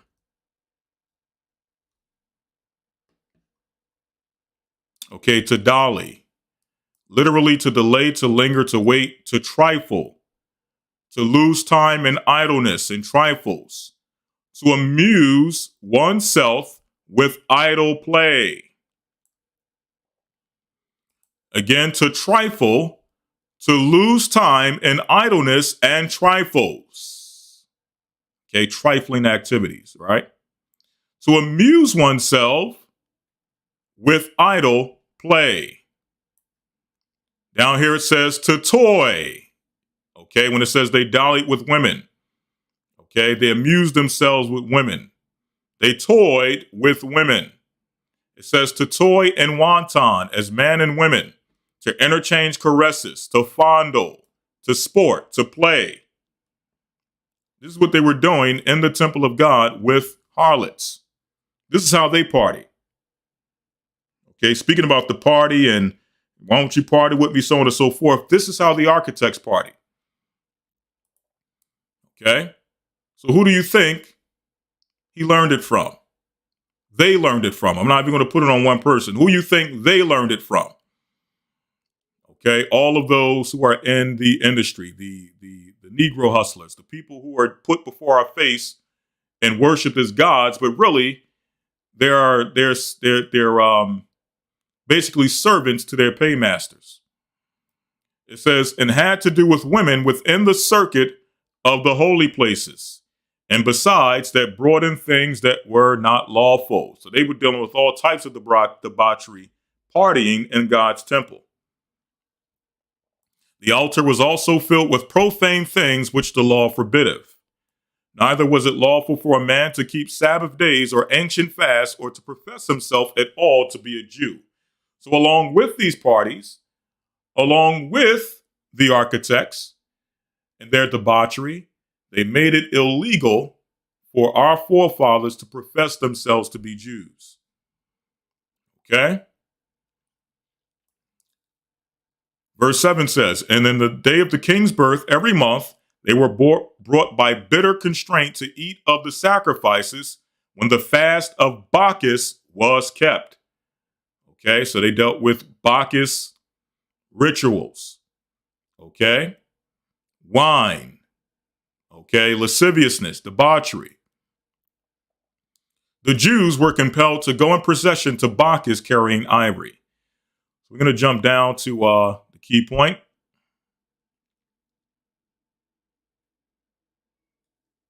I'm going to jump down to some of the key points. Verse number 18 says, Eleazar, one of the principal scribes, an aged man and of a well-favored countenance, was constrained to open his mouth and to eat swine's flesh. So now, again, this is within their parties. Okay? Now they're bringing in Jews for their entertainment. Okay?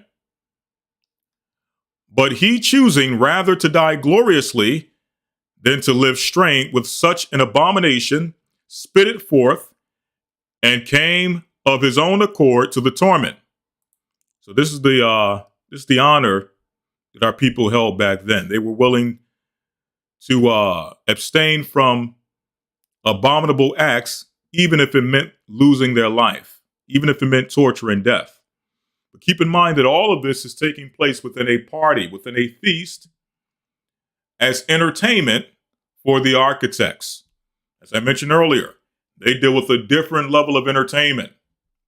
You're going to find out not only is it just dallying with women and,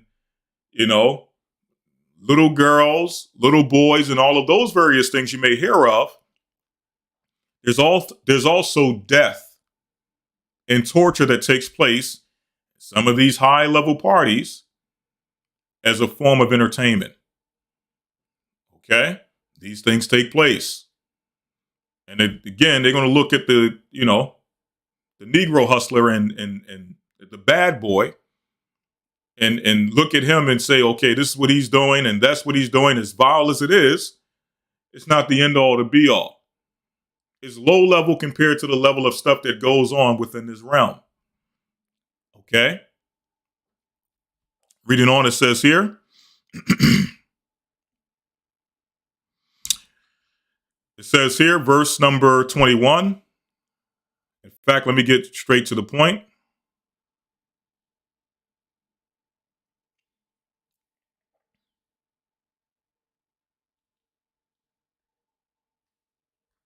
So it says here that they led him, this is verse 29 in 2 Maccabees 6, that they led him, changing the goodwill, they bear him a little before into hatred. Now here's something that's very key. I want to go back to this very quickly.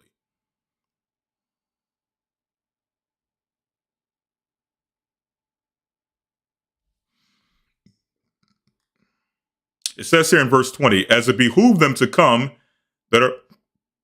to resolute to stand out against such things that are not lawful for love of life to be tasted. But they had the wicked charge of the wicked feast, for the old acquaintance they had with the man, taking him aside, besought him to bring flesh of his own provision, such as was lawful for him to use, and make as if he did eat of the flesh taken from the sacrifice commanded by the king. Meaning what? Initially, Eleazar stated that he's not going to partake in any abominable flesh in respect to the laws of his fathers, and that he's willing to die for what he believes in. So they told him, listen, you don't have to eat pork.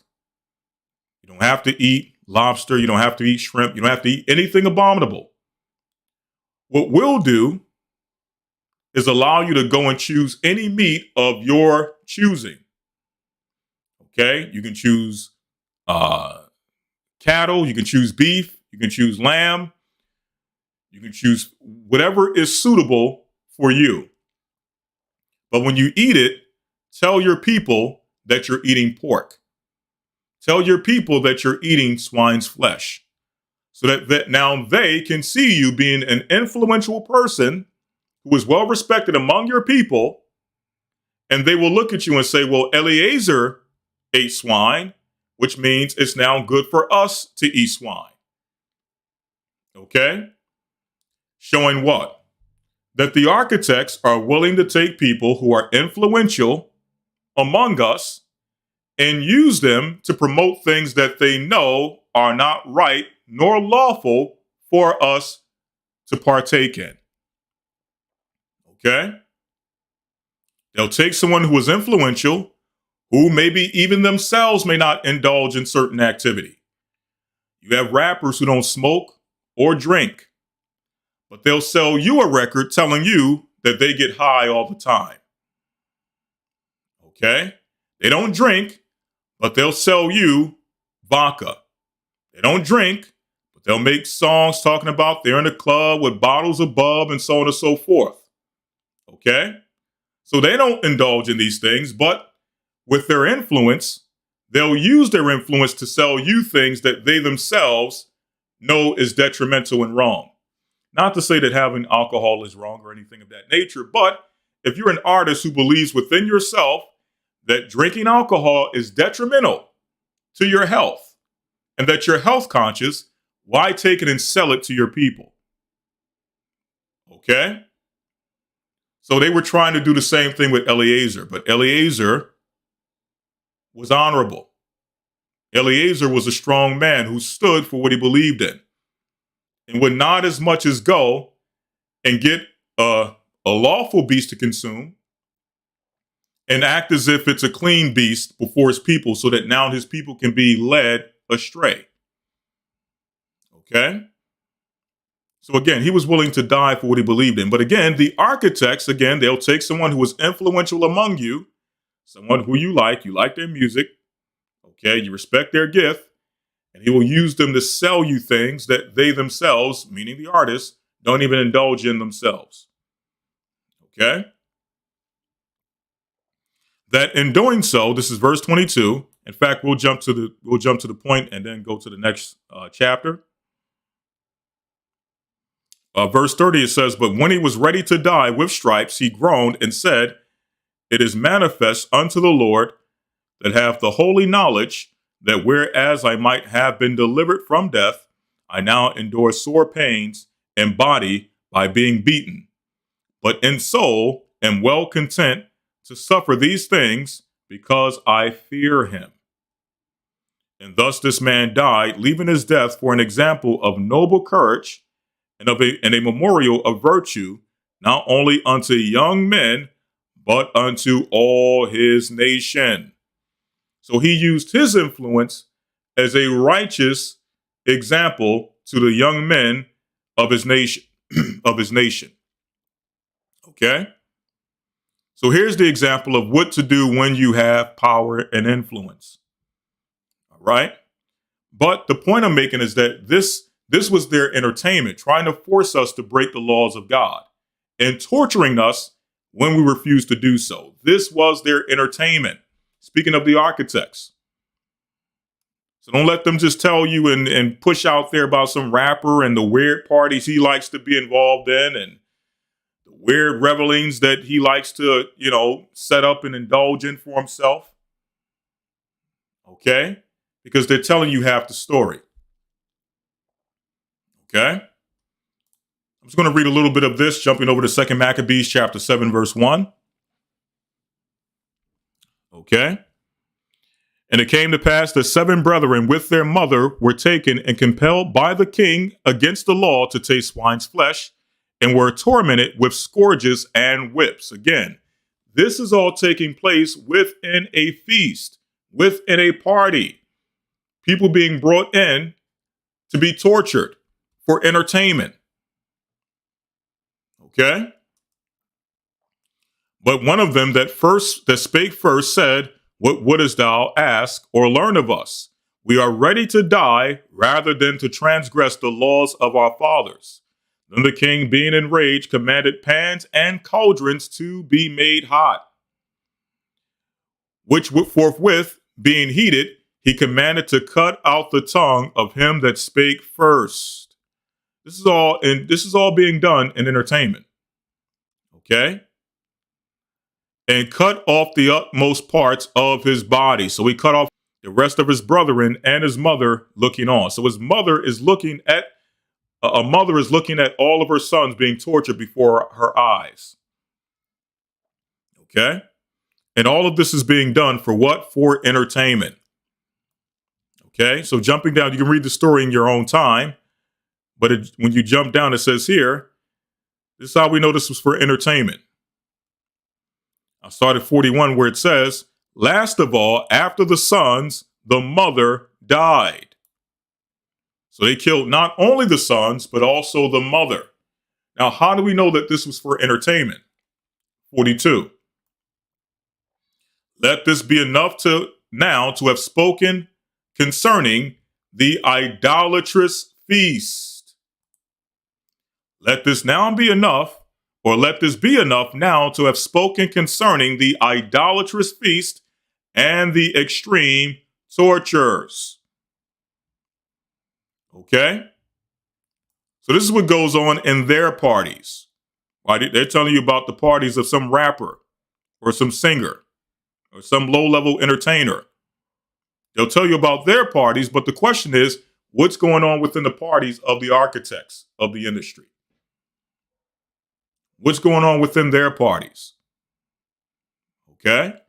Well, I believe that in the book of Maccabees, the Bible is giving us insight as to the strange rites and revelings that take place within their parties. Okay?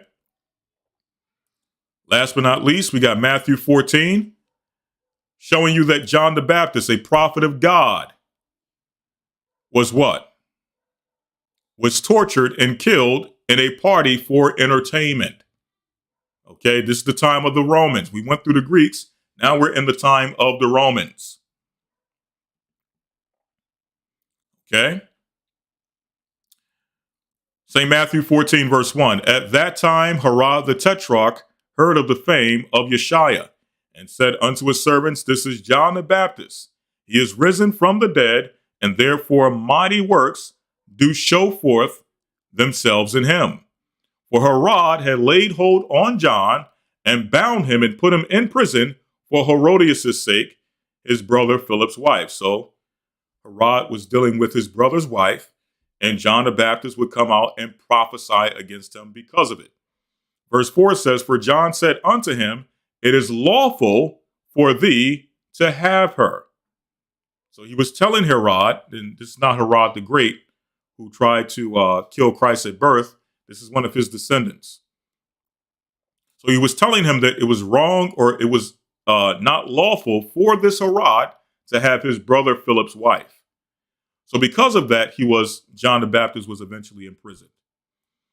And when he would have put him to death, he feared the multitude because they counted him as a prophet. So initially, Herod the Tetrarch did not want to kill John the Baptist in fear of an uprising. Okay? But when Herod's birthday was kept, so again, here we are at another party among the elite, among the architects of the industry, as we'll call them, okay? But when Herod's birthday was kept, the daughter of Herodias danced before them and pleased Herod. Whereupon he promised with an oath to give her whatsoever she would ask. So listen to her request. Verse 8.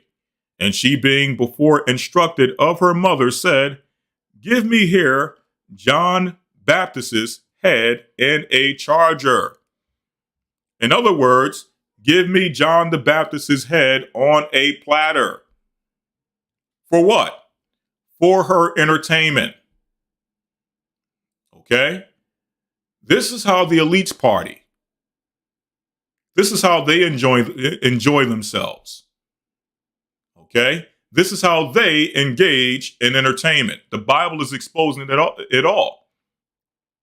Okay? So again, they'll tell us about what's going on at the party for a rapper or a singer, so on and so forth, and some of the gross things that go on there without exposing what's really going on at their parties. Okay? So it says, and he sent, this is verse 10, and he sent and beheaded John in prison. And his head was brought in a charger and given to the damsel, and she brought it to her mother. And his disciples came and took up the body and buried it and went and told Yeshua. Okay? So this is what they do for entertainment. Okay, last but not least, Revelation 18. We're going to get straight to the point. Okay, this deals with the judgment of Babylon. We're not going to deal with the judgment. We know what the judgment is of not only Little Babylon, which is the entertainment industry, but also Babylon the Great. Babylon as a whole will be judged. Let's see what the Bible says about what can be found in Babylon. Revelations 18 and 11. And the merchants of the earth shall weep and mourn over her, for no man buyeth their merchandise anymore. The merchandise of gold and silver and precious stones, and of pearls and of fine linen and purple and silk and scarlet, and all thyine wood, and all manner of vessels in ivory, and all manner of vessels of most precious wood, and of precious brass, and of brass and iron and marble, and cinnamon and odors, and ointments and frankincense and wine. Okay, so now the Bible mentions wine. But there's other merchandise that can be found within Babylon, which is of the illegal variety, or at least we've been told that these things are illegal drugs, whatever the case may be. However, within the realm of Little Babylon, these things are easily and readily available. Okay? For whosoever desires or may choose to indulge in those things. Okay? This is the stuff, everything you can think of is available. Again, Little Babylon is a microcosm of Babylon the Great. So everything that's available within Babylon the Great is magnified within this Little Babylon. Everything they want, everything they desire, they have at the snap of a finger. So it says, in wine and fine flour and wheat and beast, and sheep and horses and chariots and slaves and the souls of men.